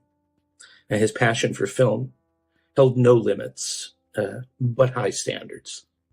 And my understanding of cinema and its language is for the greater, since Sergio's willingness to share and discuss epiphanies and ideas.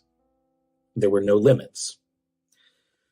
So this is why I'm extremely proud to be here to introduce the first Sergio Mims Memorial Award for extraordinary contributions to film critique, context, and commentary. A perfect memorial for everything that symbolized Sergio himself. And on his behalf, thank you.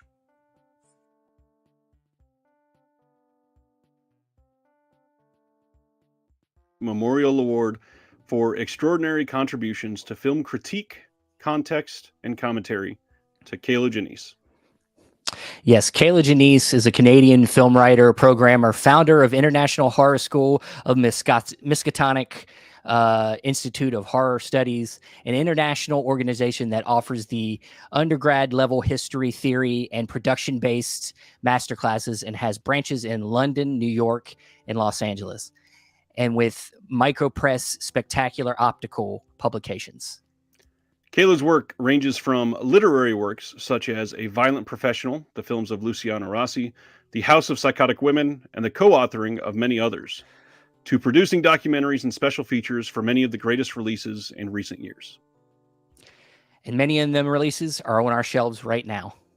And one of those projects that started out as a special feature morphed into an in-depth, enthralling look at the folk horror genre with The Woodlands Dark Days Bewitched, a history of folk horror, and which went on to garnish acclaim from film festivals and film fans alike. In 2022, Kayla released a re-release of the House of Psychotic Women with more entries alongside a new box set from Severin Films. Kayla is one of the busiest people in this hobby that we all love, and her contributions are immense. We would like to say thank you to Kayla Janice for everything that she does. And in honor of Sergio Mims and Kayla Janice, we would like to encourage everyone to dive deep into film studies, and give contextual bonus features, little like commentaries and visual essays, a moment of your time when consuming the physical media that we love. So here's to Sergio Mims and to Kayla Janice. Thank you to everyone that contributes to these releases and encourages the expansion of our knowledge on film. We hope to honor Sergio's legacy by awarding another extraordinary contributor next year, if and when the Shelf Shock Rewind Awards can continue.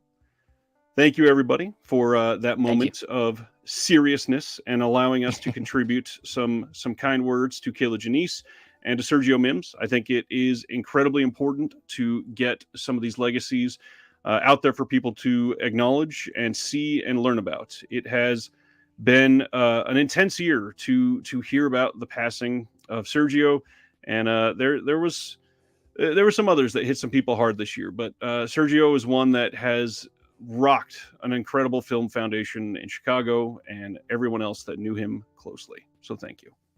Thank you. Continuing on with our night, we are going to get into best overall extras package, and I'll leave that to you, my friend.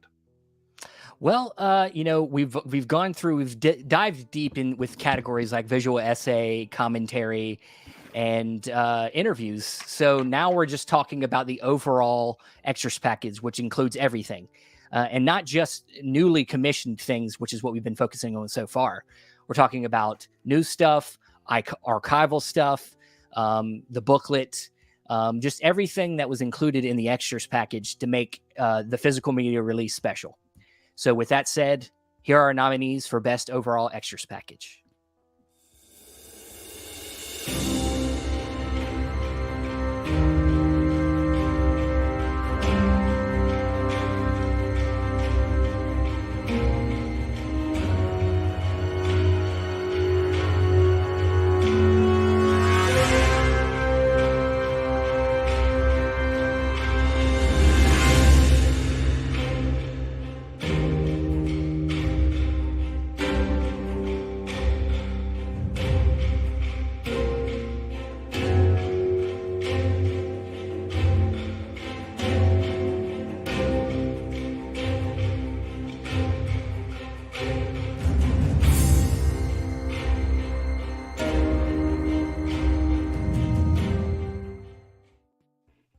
All right. So our winner for the community vote is Texas Chainsaw Massacre 2. And then our winner for the CSC vote is Drive from Second Sight. So yeah, a couple deserving winners, a lot of good stuff in there. The Drive, of course, we talked about all the books in there, but also a lot of great special features, great interviews. What do you think of these winners? I think that they're astonishing. I do want to point out the comments saying Severin Cruel Jaws water gun and a cash flag mask from Severin. We're actually talking about on-disc extras, not things that are sold separately, but also Cruel Jaws was not released in 2022. So, yeah, some of these got to pay attention to that first release date. I do think that Drive and Texas Chainsaw Massacre 2 are hard to argue with. If you look at the Texas Chainsaw Massacre 2 listing, the list of extras is like you have to scroll to read all of them when you're looking at it on the website. And then with Drive, you're getting 2 full-length books. That's, again, really difficult to compete with. Both of these are astonishing releases, and I absolutely love them. So glad that they're on my shelf, and love that people are actually giving them love. And it shows that people are paying attention to the extras, which is one of the things that we really wanted to champion with this. Most definitely. And of course, tons of great other releases with great extras, but these are what they voted on. So now we're moving on. Where we got next, Ryan? Next, we have one of the most popular categories, and we are getting to the big ones. First is a genre that most people seem to collect primarily for, and that is for best horror films. And we're going to go shouting out the Rad Pack now for one of our favorite intros to one of these categories. What's up, everybody? Garrett here from Born to Be Rad. Mel from My Killer Podcast. And Justin from Movie Watch Daily, and we are the Rad Pack. And we are honored to be here today presenting the award for Best Horror Film Release. Horror is a genre of storytelling designed to scare, thrill, and shock the audience, and can be interpreted in many different ways. And that's why the genre has been able to evolve over the years. And as culture and fear changes, so does horror. And the nominees are...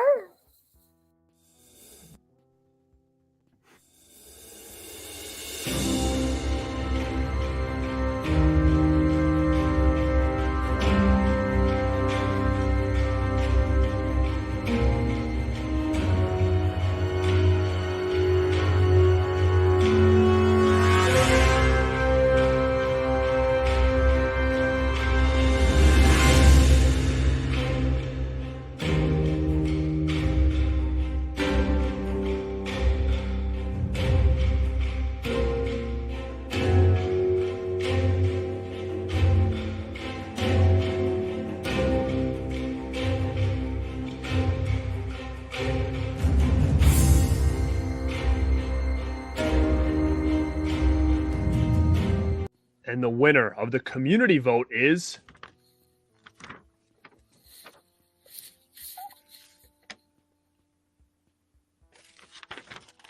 The Texas Chainsaw Massacre 2. From Vinegar Syndrome. And the winner of the Creator Selection Committee is...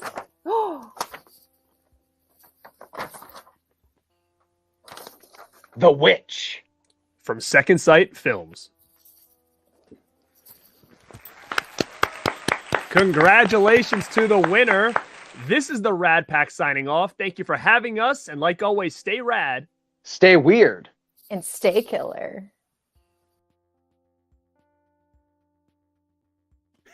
Nice. So obviously, Texas Chainsaw Massacre 2 has gotten a lot of love tonight. And I love that release. Absolutely nothing wrong with it. It has a massive ton of content on it. But I'm so glad that we finally got a little love and vindication for this wonderful release of The Witch from Second Sight.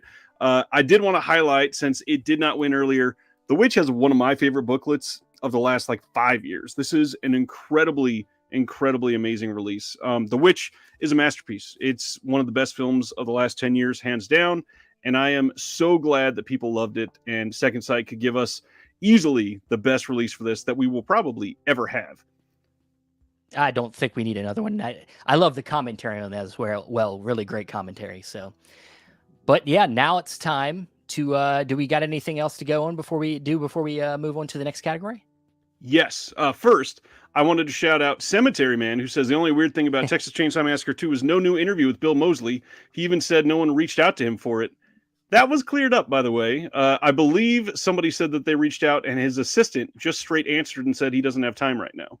So I believe that's what happened with that, which stinks. I know that he would have loved to do it, and I would have loved to have an updated one with him on there, but things just don't happen. However, he talks about that film about 14 times a year at cons all across the country. So I'm sure that there's other ways that we can view a talk like that. Furtado, I'm not pushing the wrong button, I promise. It's this damn system. If I push it near the end, it doesn't work.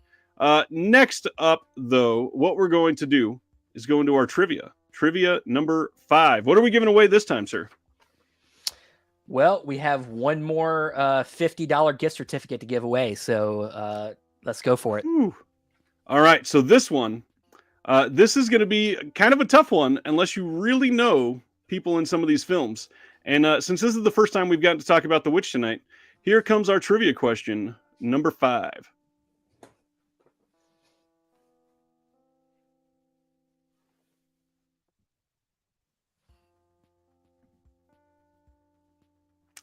All right. Who is going to be the first one to get this? This one's tough. I wouldn't have known this one if I didn't look it up for this.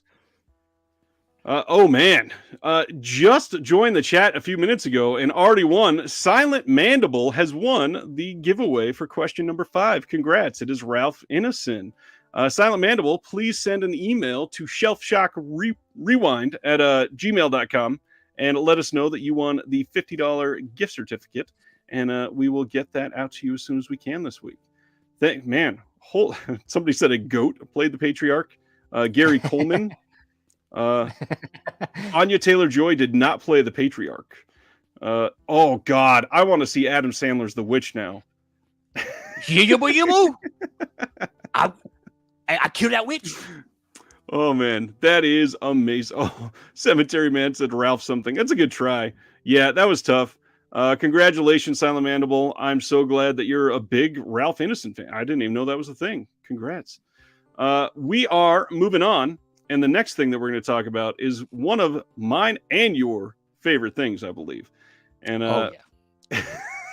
this got mentioned earlier. And what we're going to do now is dive into best box set with our second representation from They Live by Film. Hello, everyone. And thank you for tuning in, streaming, however you want to phrase that, to the first annual Shelf Shock Rewind presentation. I am Zach Bryant of They Live by Film. I have been carried to this honor by my co-host Adam and Chris of the podcast. So what is the price of being carried this far? Well, I get to tell you fine people who had the best box set of 2022. I can't tell you how many times I have spent an obscene amount of money, and this isn't a brag, this is an impulse control problem, of different box sets that sometimes they are just, they have different cuts of a film. There are times when it's just a set of films put together, such as this, and then sometimes you get like 6 films or more together that have really nothing to do with each other, maybe besides the studio. And there has to be something to say about that. It almost feels like a lost art form when you see this craftsmanship put in. And thankfully, none of our nominees and many more have not forgotten how great a box set can do and how it can lead you to even more films that are maybe semi-related that you never considered. It's a curation that should be celebrated, and we're going to do that here tonight. And none of these companies have forgotten the mantra, your movie is only as cool as your box set. So, without further ado, here are the nominees for the best box. Cut him off himself there at the end, but here are the nominees for the best box set.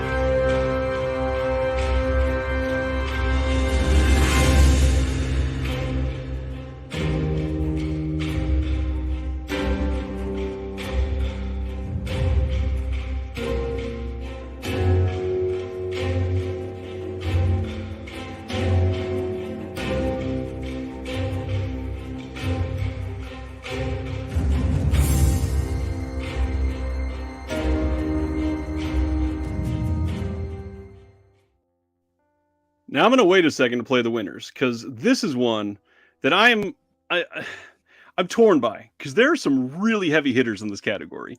I don't think any of the winners would have not surprised me, because many of these have their own like fan bases fully behind any of them. Were you shocked by the actual results here? Just a little bit. I mean, the like you said, all heavy hitters. Some of these came out like towards the beginning of voting. So we were like, are they going to get the attention they need? Right. Some of them just even before they came out, they were already anticipating it. And so, yeah, it's kind of box sets are a thing where we get really excited for when they get announced. So there's already a built-in anticipation. And so sometimes that takes over what people voted for, or it's what they actually, bought the thing and they actually, took the time with it. It's tough because you didn't have a lot of time if you got some of these box sets near the end to go through the box set and really give it its fair share. But, yeah, some of these, it's just, it could have went anywhere. Yep. All right, here we go. Winners for best box set. And the winner of the community vote is the Shaw Scope Volume 2 from Arrow Video. And the winner of the Creators Selection Committee is After Dark Neo Noir Cinema Collection Volume 1 from Imprint Film. I am so glad that this thing won from the CSC. This is one of my favorite box sets, maybe ever. There's only one or two that are better than this, and we just talked about it a little while ago, but for something very different. This is my favorite box set of all time, I will say. But this is very good. Yeah, and if I'm being honest with you, Volume 2 came out last year too, and it could have maybe been in there too. But I think it might even be better. It might even be better, but it did come out kind of right when voting started around that time. So maybe it just didn't catch on, but it did get some write-in votes, I think. And it was just tough, man. Both really solid box sets with a lot of good bonus features. That's what Imprint does really well is they do, I think for each film gave at least 3 new bonus features and somewhere in that realm. So yeah, great pick. And then of course also the Shaw Scope, which kind of falls in that kind of anticipation thing. Yeah, there was a lot of anticipation for this. And of course it already had a Volume 1 that came out last year. So you kind of know what you're expecting if you already got Volume 1 and you know that you're just getting a new group of films. And so, yeah, I mean, it's really not a surprise, but could have went anywhere. All the nominees were really deserving. So, and with Shaw Scope, I feel like Shaw Scope Volume 2 kind of blows Volume 1 out of the water a little bit. I think that they were wise to do it that way. I think a lot of people would have been very disappointed if we got the first one after the second one, but now anticipation for a third one is going to be huge. Oh yeah. So yeah, this has been a very interesting time for box sets. I will though shout out Severin Films not winning either of these is still a little bit of a shock to me. The fact that their box sets are maybe best of the best every single year. Yeah. I am eager to see if we actually get the Black Emmanuel box set like they're promising, because if so, I would not be surprised if that won pretty much immediately. Yeah, I just posted a picture on my Twitter and Instagram of me making a tower of all the box sets from Severin, and how they're just, it's hard to argue. They're the best. Their box sets are amazing. But yeah. Yeah. One thing I love about box sets is some of the amazing artwork that we get on all of this. And I think it is a great time to highlight some of the artists that put their hard work and energy into these releases. So let's go into best artwork with a close friend of mine, Mr. Nathan Jones. Well, hey everyone, my name is Nathan Jones, and I talk about all things movies over on specifically Blu Rays with Nathan Jones, and I've been talking about all sorts of things on there, having conversations with friends in the community, and just doing all sorts of things. But today, I want to talk about the category that we're going to be discussing, and that is Best Artwork, which I am so thrilled to be talking about because artwork is like one of the biggest things for me.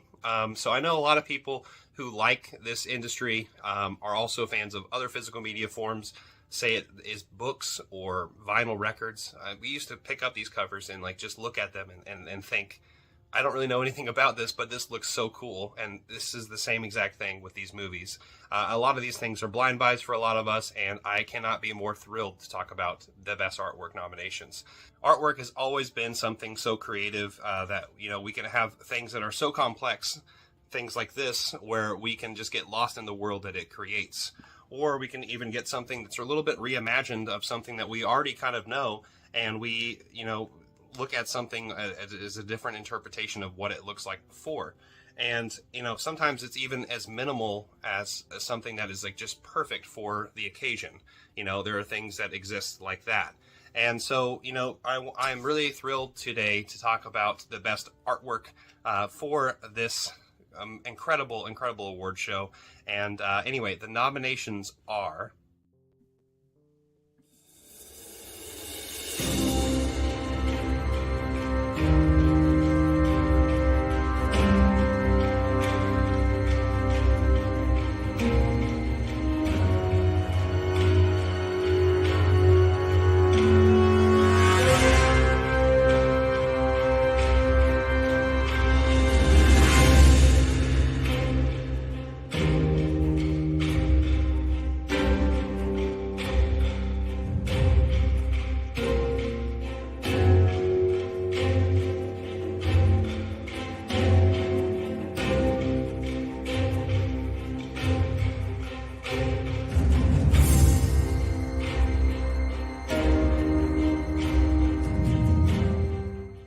the winners for Best Artwork are...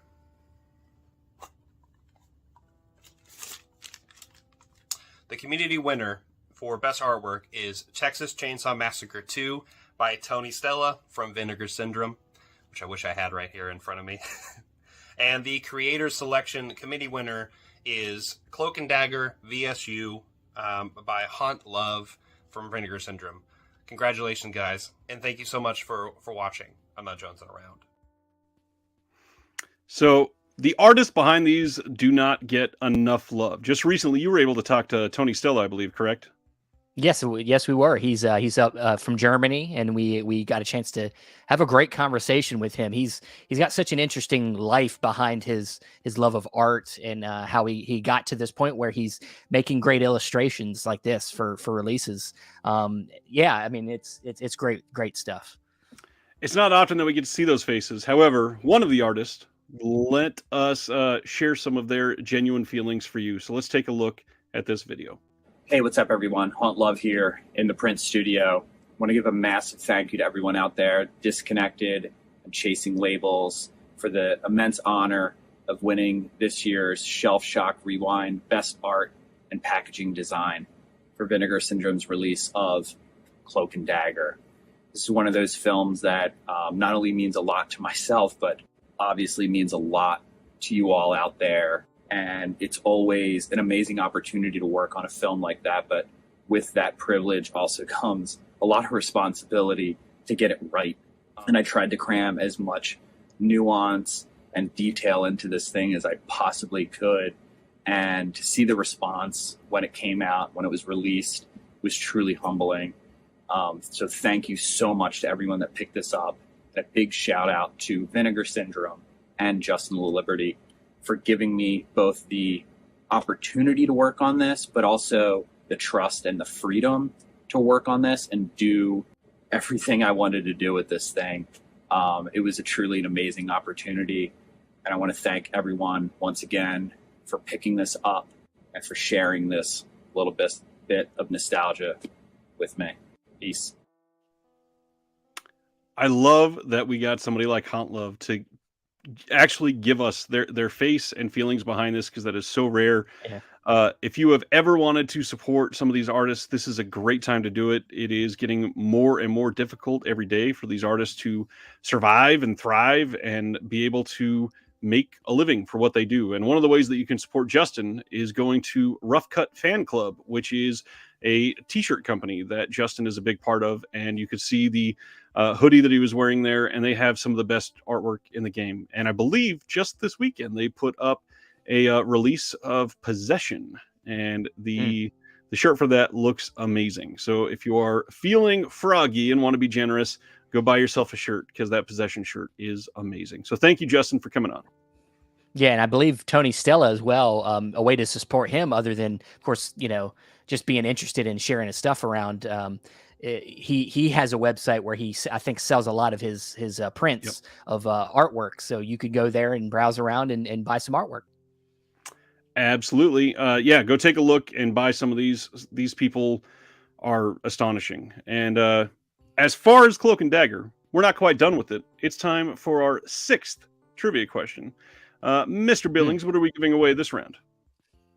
So now we're getting into some Cauldron Films giveaways. So Cauldron Films, Jesse over there was gracious enough to give us 3 different packages of 2 films each. So we don't know what the films are. Jesse's going to give you, it's going to be random, but you're going to get, with this giveaway, 2 Cauldron Films titles. So here we go. Celeste, the company name for that is Rough Cut Fan Club. I believe it's roughcutfanclub.com.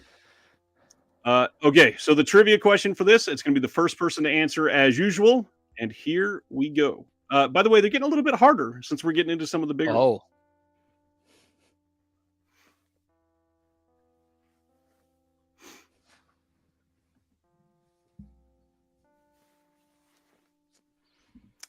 This is one you really got to know your releases to get this one right, especially quickly. Yeah. Everybody's scrounging. Everybody's running around. Everybody's opening it in another tab right now and Googling and trying to figure it out. Yeah. Here we go. Come on. Unfortunately, I don't think Toby Hooper was able to moderate a commentary from the grave. Yeah. You know what? I'm gonna give it to Furtado because he did fix it. He said Joe Lunch, and then fixed it to Lynch. Furtado, congratulations. Somebody's hungry. It's dinner time by now. No, he's on the West Coast. That he's barely eating. It's dinner time. It's dinner time. It's dinner time. Those LA folk eat dinner way late. So okay. Officially, Andrew Furtado of Severn Films has won a couple Cauldron releases. Send us an email at shelfshockrewind@gmail.com, and we will get you a couple releases in the mail. Thanks, Furtado. I appreciate you. He doesn't need any more releases. He works for a company. While true, yeah. We're He's gonna also go. got he's got a baby. He's got a baby too. He don't have no room for that. He's got a baby. He just got a baby. Although a lot of these boutiques are great, we did want to be able to highlight those studio catalog releases that we do not see enough love for, because most of the time people in our hobby are complaining about studio releases, and some of them, I'll admit, are not great, but many of them are actually pretty damn good. So this is a category that could have been a little messy, but I'm glad that I think we nominated the right picks for this category. So what we are going to do is discuss the picks for the best studio catalog release.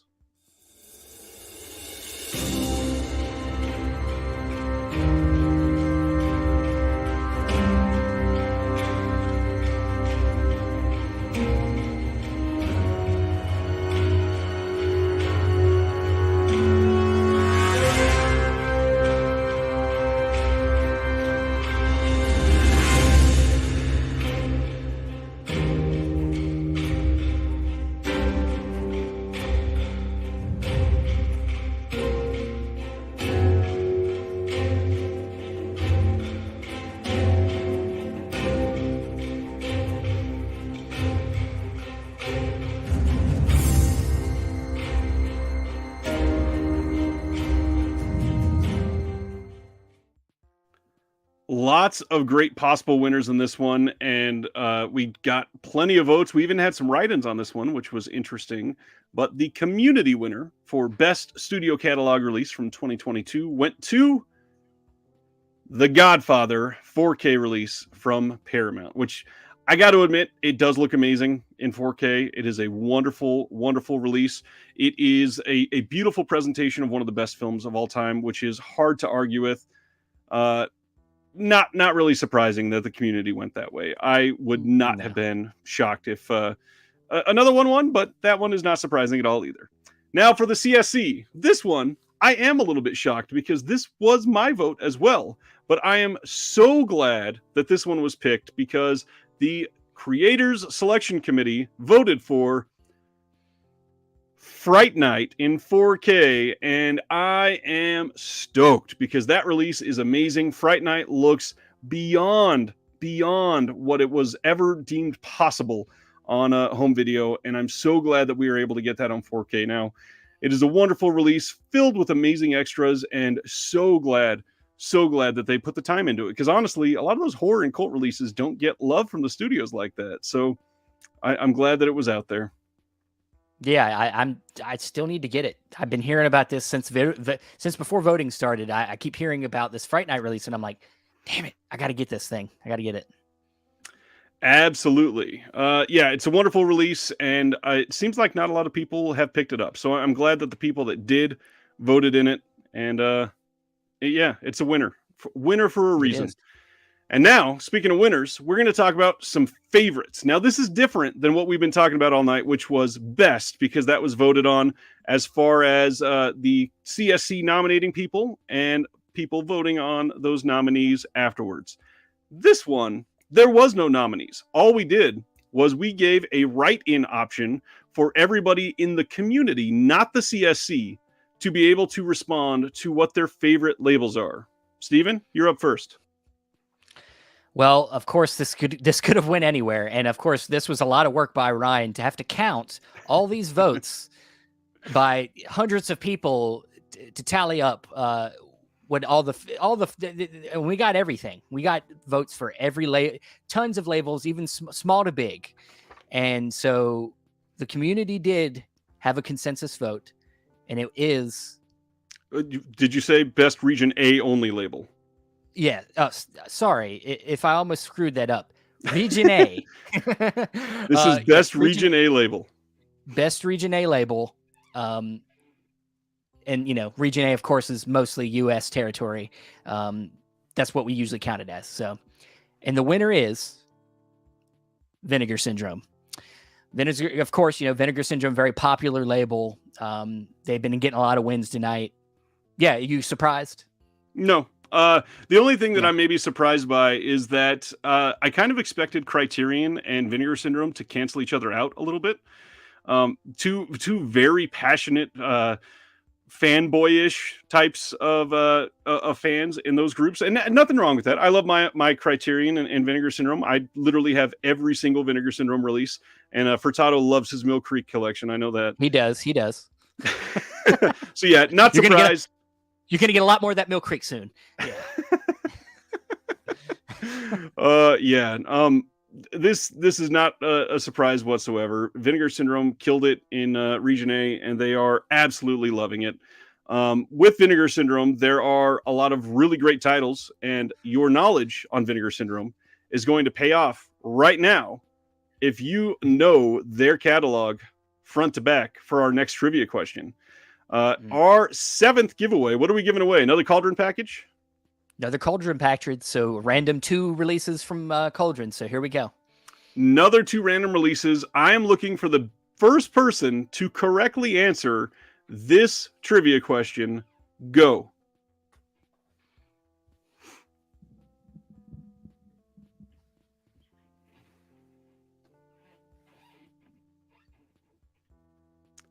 That's going to be a tough one for some people that don't have it down. And they might know which release that was for VS001. However, there are 3 films on that release. What is the 3rd film on that release? And oh wow, we got an answer very quickly. I don't know how you did that. Celeste, amazing. Black Love is the 3rd film on the Herschel Gordon Lewis set that was released by Vinegar Syndrome as their first release ever. Wow. That was impressive, Celeste. Very, very nice. Another Wayne's World reference. We're not worthy. We're not worthy. Please send an email to shelfshockrewind@gmail.com and we will get you a Cauldron package sent over to your house as soon as possible. Celeste. Love the commentary. Love it. That was amazing. Now we are going to go to favorite Region B release. So all the same thing that we talked about before. The CSC didn't nominate anything for this. This was only done by the community, and the community heartily voted pretty heavily for this. And the winner for the favorite Region B label went pretty easily to Second Sight Films. Second Sight, again, they put out some incredible stuff this year. We got Drive, we got The Witch, we got their first 2 Hammer releases. We got some amazing stuff from Second Sight, and they are maybe my favorite label as far as like highest quality that they put into all their releases. So I'm so glad that they were able to win this one. Favorite Region B label. It's my vote. Was this your pick as well? Pretty close. Like you said, it's not always about how many releases that come out in a year. Every release they come out with is premium.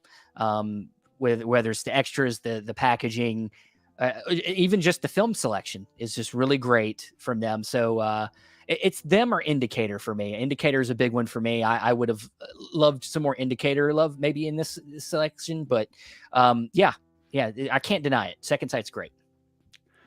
Jeremy Long says, okay, good. Glad Second Sight won because I really didn't feel like rioting tonight. Yes, Aaron, I know that we're not all in the same chat, but I'm doing my best to share as many as I can across the waves because on this stream, we are gonna cross the streams. That was a joke I tried to come up with many hours ago, and I'm glad I could use it. Hey, okay. Ghostbusters is in the Criterion. However, Criterion love it. Ghostbusters got a ton of votes during this, It by the did. way. That 4K box set did very well behind the scenes. We'll be talking about all that in an upcoming stream when we talk about some of the actual math behind all of this and who won by how much and all that. And we're gonna hang out soon, so make sure that you're staying tuned to our channels in the description below. We're gonna be talking more, but next we're gonna go to what everybody voted for the best releases. We're down to it. The final 3 big ones, Steven.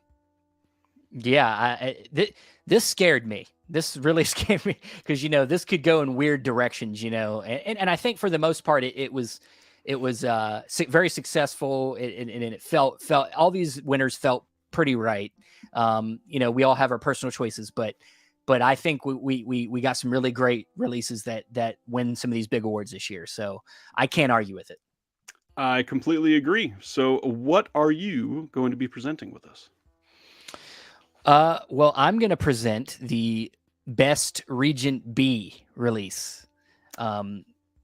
So Region B, of course, once again, whether it's your Eureka releases, your Second Sight releases, all these labels from the UK, international, could be anything. And we got a lot of good nominations here, and let's see what they are.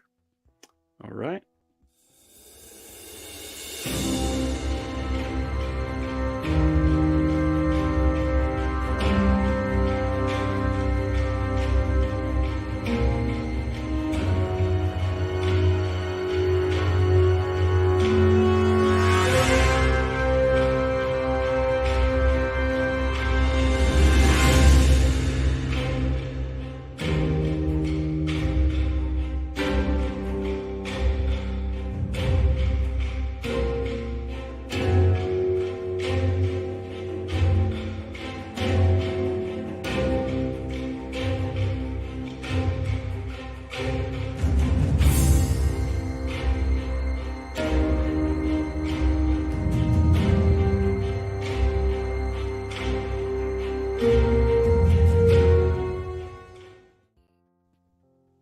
All right. So our winners for best Region B release, the community vote goes to Drive, Second Sight,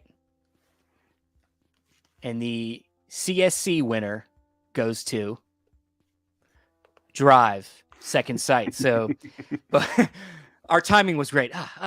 Yes. This has been a big winner tonight. Drive from Second Sight. It's a really well-loved release, obviously winning best Region B release. I think you're happy, ain't you, Ryan? You liked this one.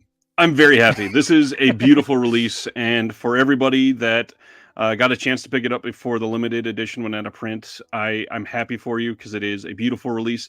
But also, thank goodness that we have a standard release for it, and you can have all the same on-disc content. There's nothing withheld from you.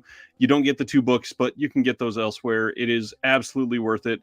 Take the time to watch this release and watch all of the wonderful extras that we got. And obviously, that leads into discussion on going region free, which I see some people playfully ribbing Mr. John Peters in the chat for not going region free. And some people look at it as an expensive thing. And obviously, when you first get a region free thing, it's a couple $100 maybe on the high side if you're in region A to get a region free player. However, the amount of stuff that's out of print in Region A that is not out of print in Region B that you can now buy is so much more than you think.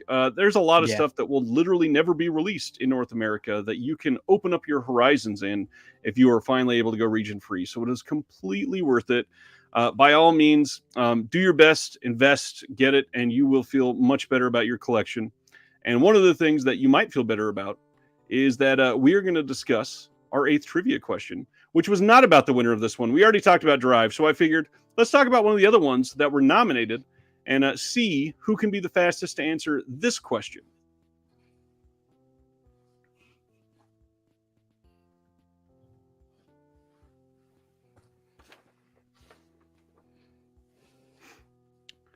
All right.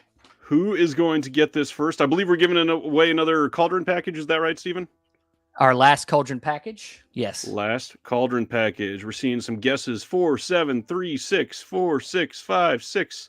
The first one to get it is my friend, Mr. Zachary Hatfield with 8. That is the correct answer. Good job, Zach. There are 8, including, I believe, 2 reboots. Oh, gosh. There's a lot of them. Yeah. They've done quite a few of those, but I believe there are 8 official films in the franchise. Mr. Zachary Hatfield. This would have been terrible for anybody trying to put that release together. Yeah. They just ship you a shelf. Here, install this. Yeah. Here you go. Yes, there are 8 in the franchise. Well done, Zach.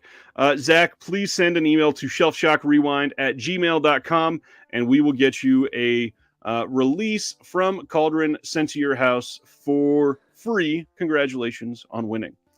But now it's time to discuss the best Region A releases. So all the same thing as last time. CSC nominated. We have this huge group that we're going to talk about. Let's take a look at the best releases from Region A from 2022.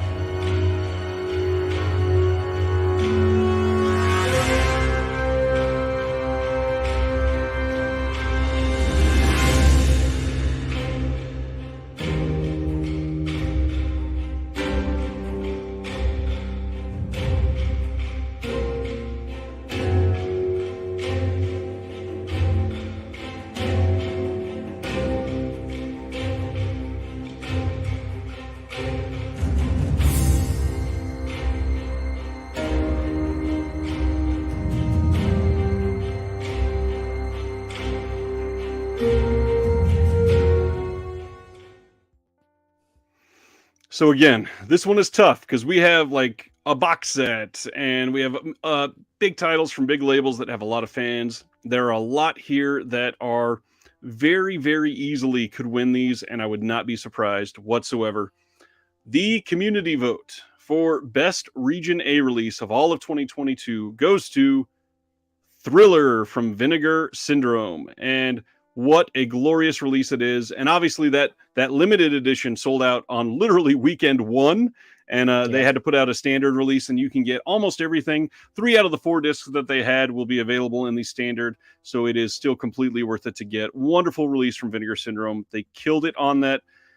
Thriller kind of cleaned up as best Region A release after they didn't get much of anything. In fact, I don't think they got anything else the rest of the night. Vinegar Syndrome has done very well, but that's the first one that they were able to pick up for Thriller. Yeah. It's, some of these categories, we got some labels eating each other. They're fighting against their own releases. Texas Chainsaw Massacre 2 and Thriller are kind of fighting each other in a lot of these categories. So, it's nice to see a variety win, not just the same releases. So.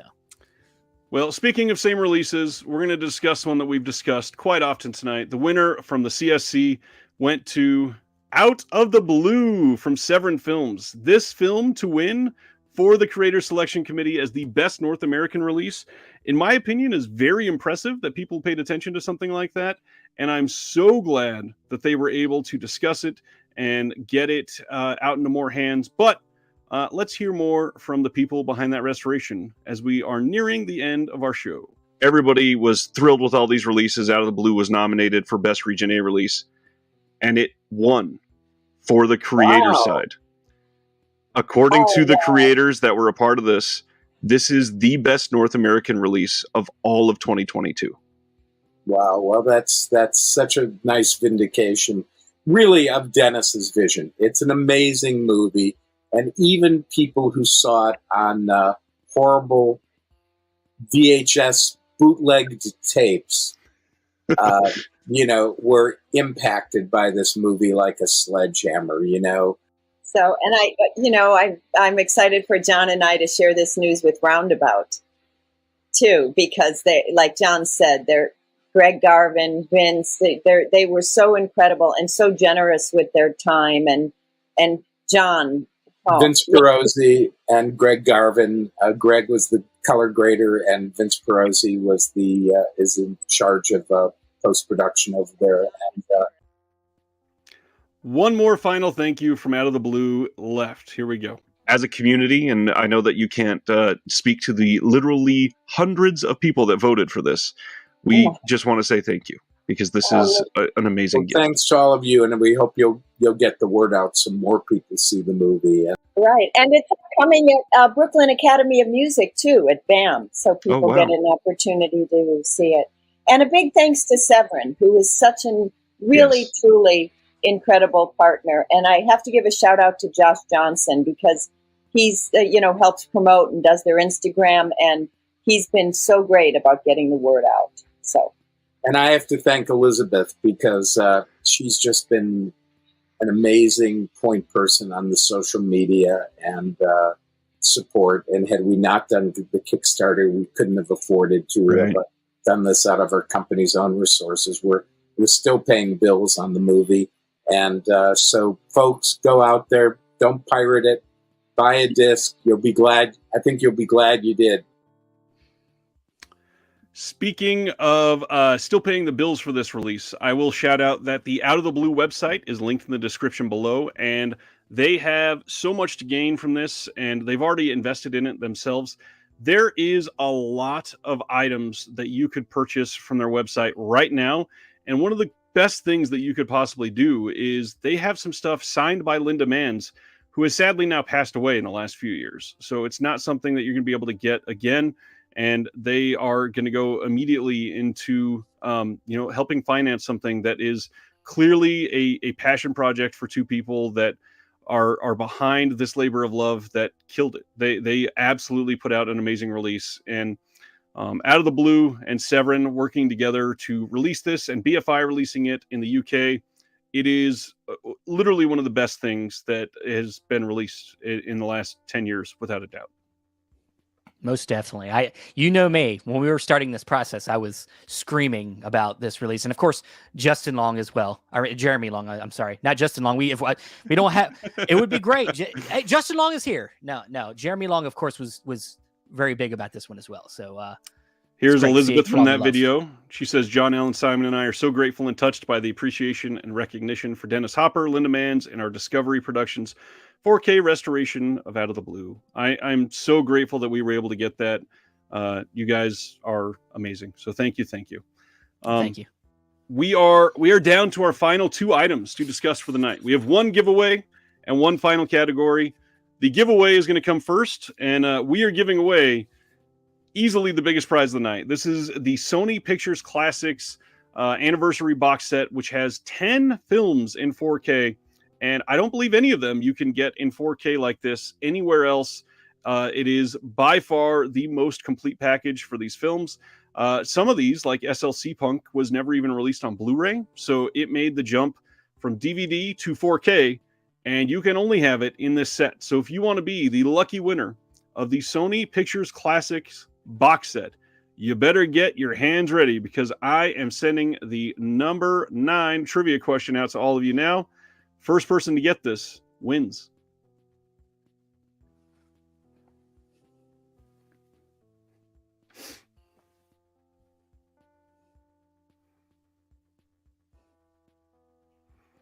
All right. This is a great question.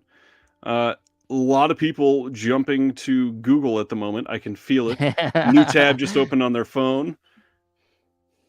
Let's see. It's a good set. Children of Lost Souls. Yes, it is. No. Ron, no. Poltergeist. Wow. It is not Orlando. Good guess. The winner. We do have a winner already. Okay. I am sorry, everybody. The winner is somebody that I do know well. Mr. Eric C. Johnson. The correct answer is Howard's End. Howard's End. Eric has won the Sony Pictures Classics box set. Eric, my friend, congratulations. That is a big deal. It's a huge box set. It is gorgeous. So glad that you're going to be able to have this in your collection. Please send an email to shelfshockrewind@gmail.com, and we will get that in the mail to you as soon as we possibly can. My friends, this is it. This is the absolute last category that we are going to discuss on the Shelf Shock Rewind Awards for 2022. This is the big one. This is the best picture. This is the best overall release from all of 2022. And after this, we'll hang out for a few minutes. We'll get some reactions to everything, and then we'll call it a night. Let's go in to who the nominees are for the best overall release for 2022.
What a transformation. I love that.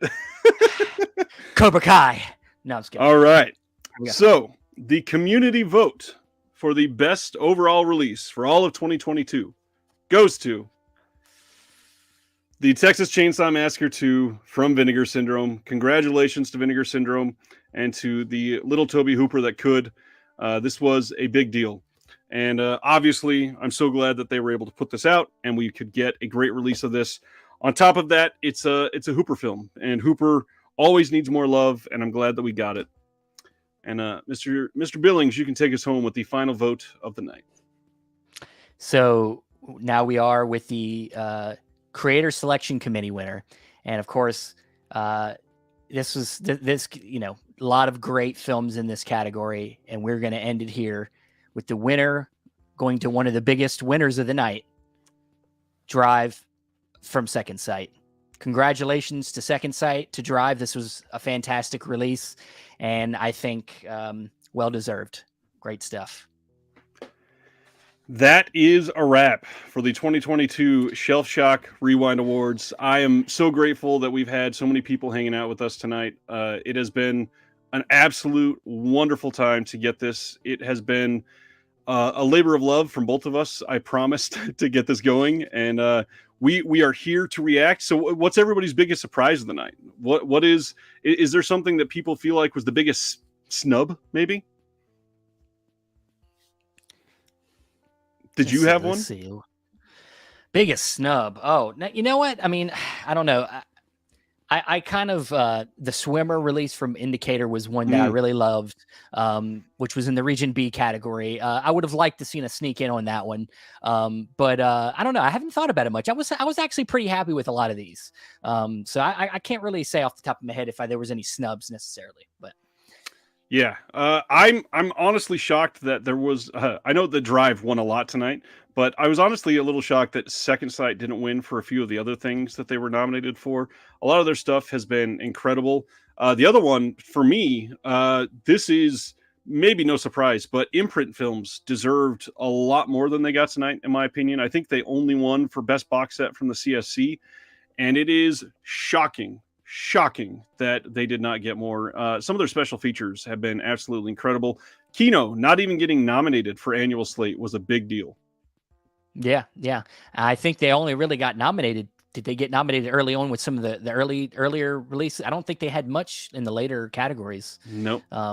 It's tough, man. I mean, there's so many labels, there's so many releases, and a lot of times the favorite, the ones that got nominated for favorite label, like your Vinegar, they take a lot of the poll. But we did get two. We got two winners for each category. So I think that helped us, diversify a little bit. And, we'll keep trying harder and harder to diversify as much as naturally, not on purpose, but hopefully more naturally diversify next year's awards. Yeah, I would agree there. And like I said, Steven and myself, we are going to be doing another stream. We haven't even put a date on it, but it'll be sometime in the next couple of weeks to discuss how everything went. And we will talk about perhaps some feedback for what we could do better next year, other than finding some other system that doesn't cut off the videos for us right when it's at the very end. And Hey, look, there was some good comedy there. There was some good comedy. was. Where I'm just like, I was like, like. I totally thought that you were going to start posing hilariously near the end of every video just to make it a running gag. Well, yeah. But overall, Criterion Vinegar Syndrome got a lot of love, and that was not surprising. The Drive release, it's one of the best of all time, truly. And again, hats off to Out of the Blue. Everything that they won, it was just beautiful to get this nominated so much. Yes, more love for Righting Wrongs. I honestly was surprised that we didn't get more of that. Yeah.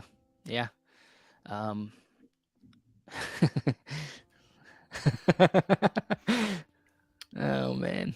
Stan Geezy says, how about trophies for next year? Absolutely. If I can somehow win the lottery by next year, Yeah. I would love to send trophies to all these people.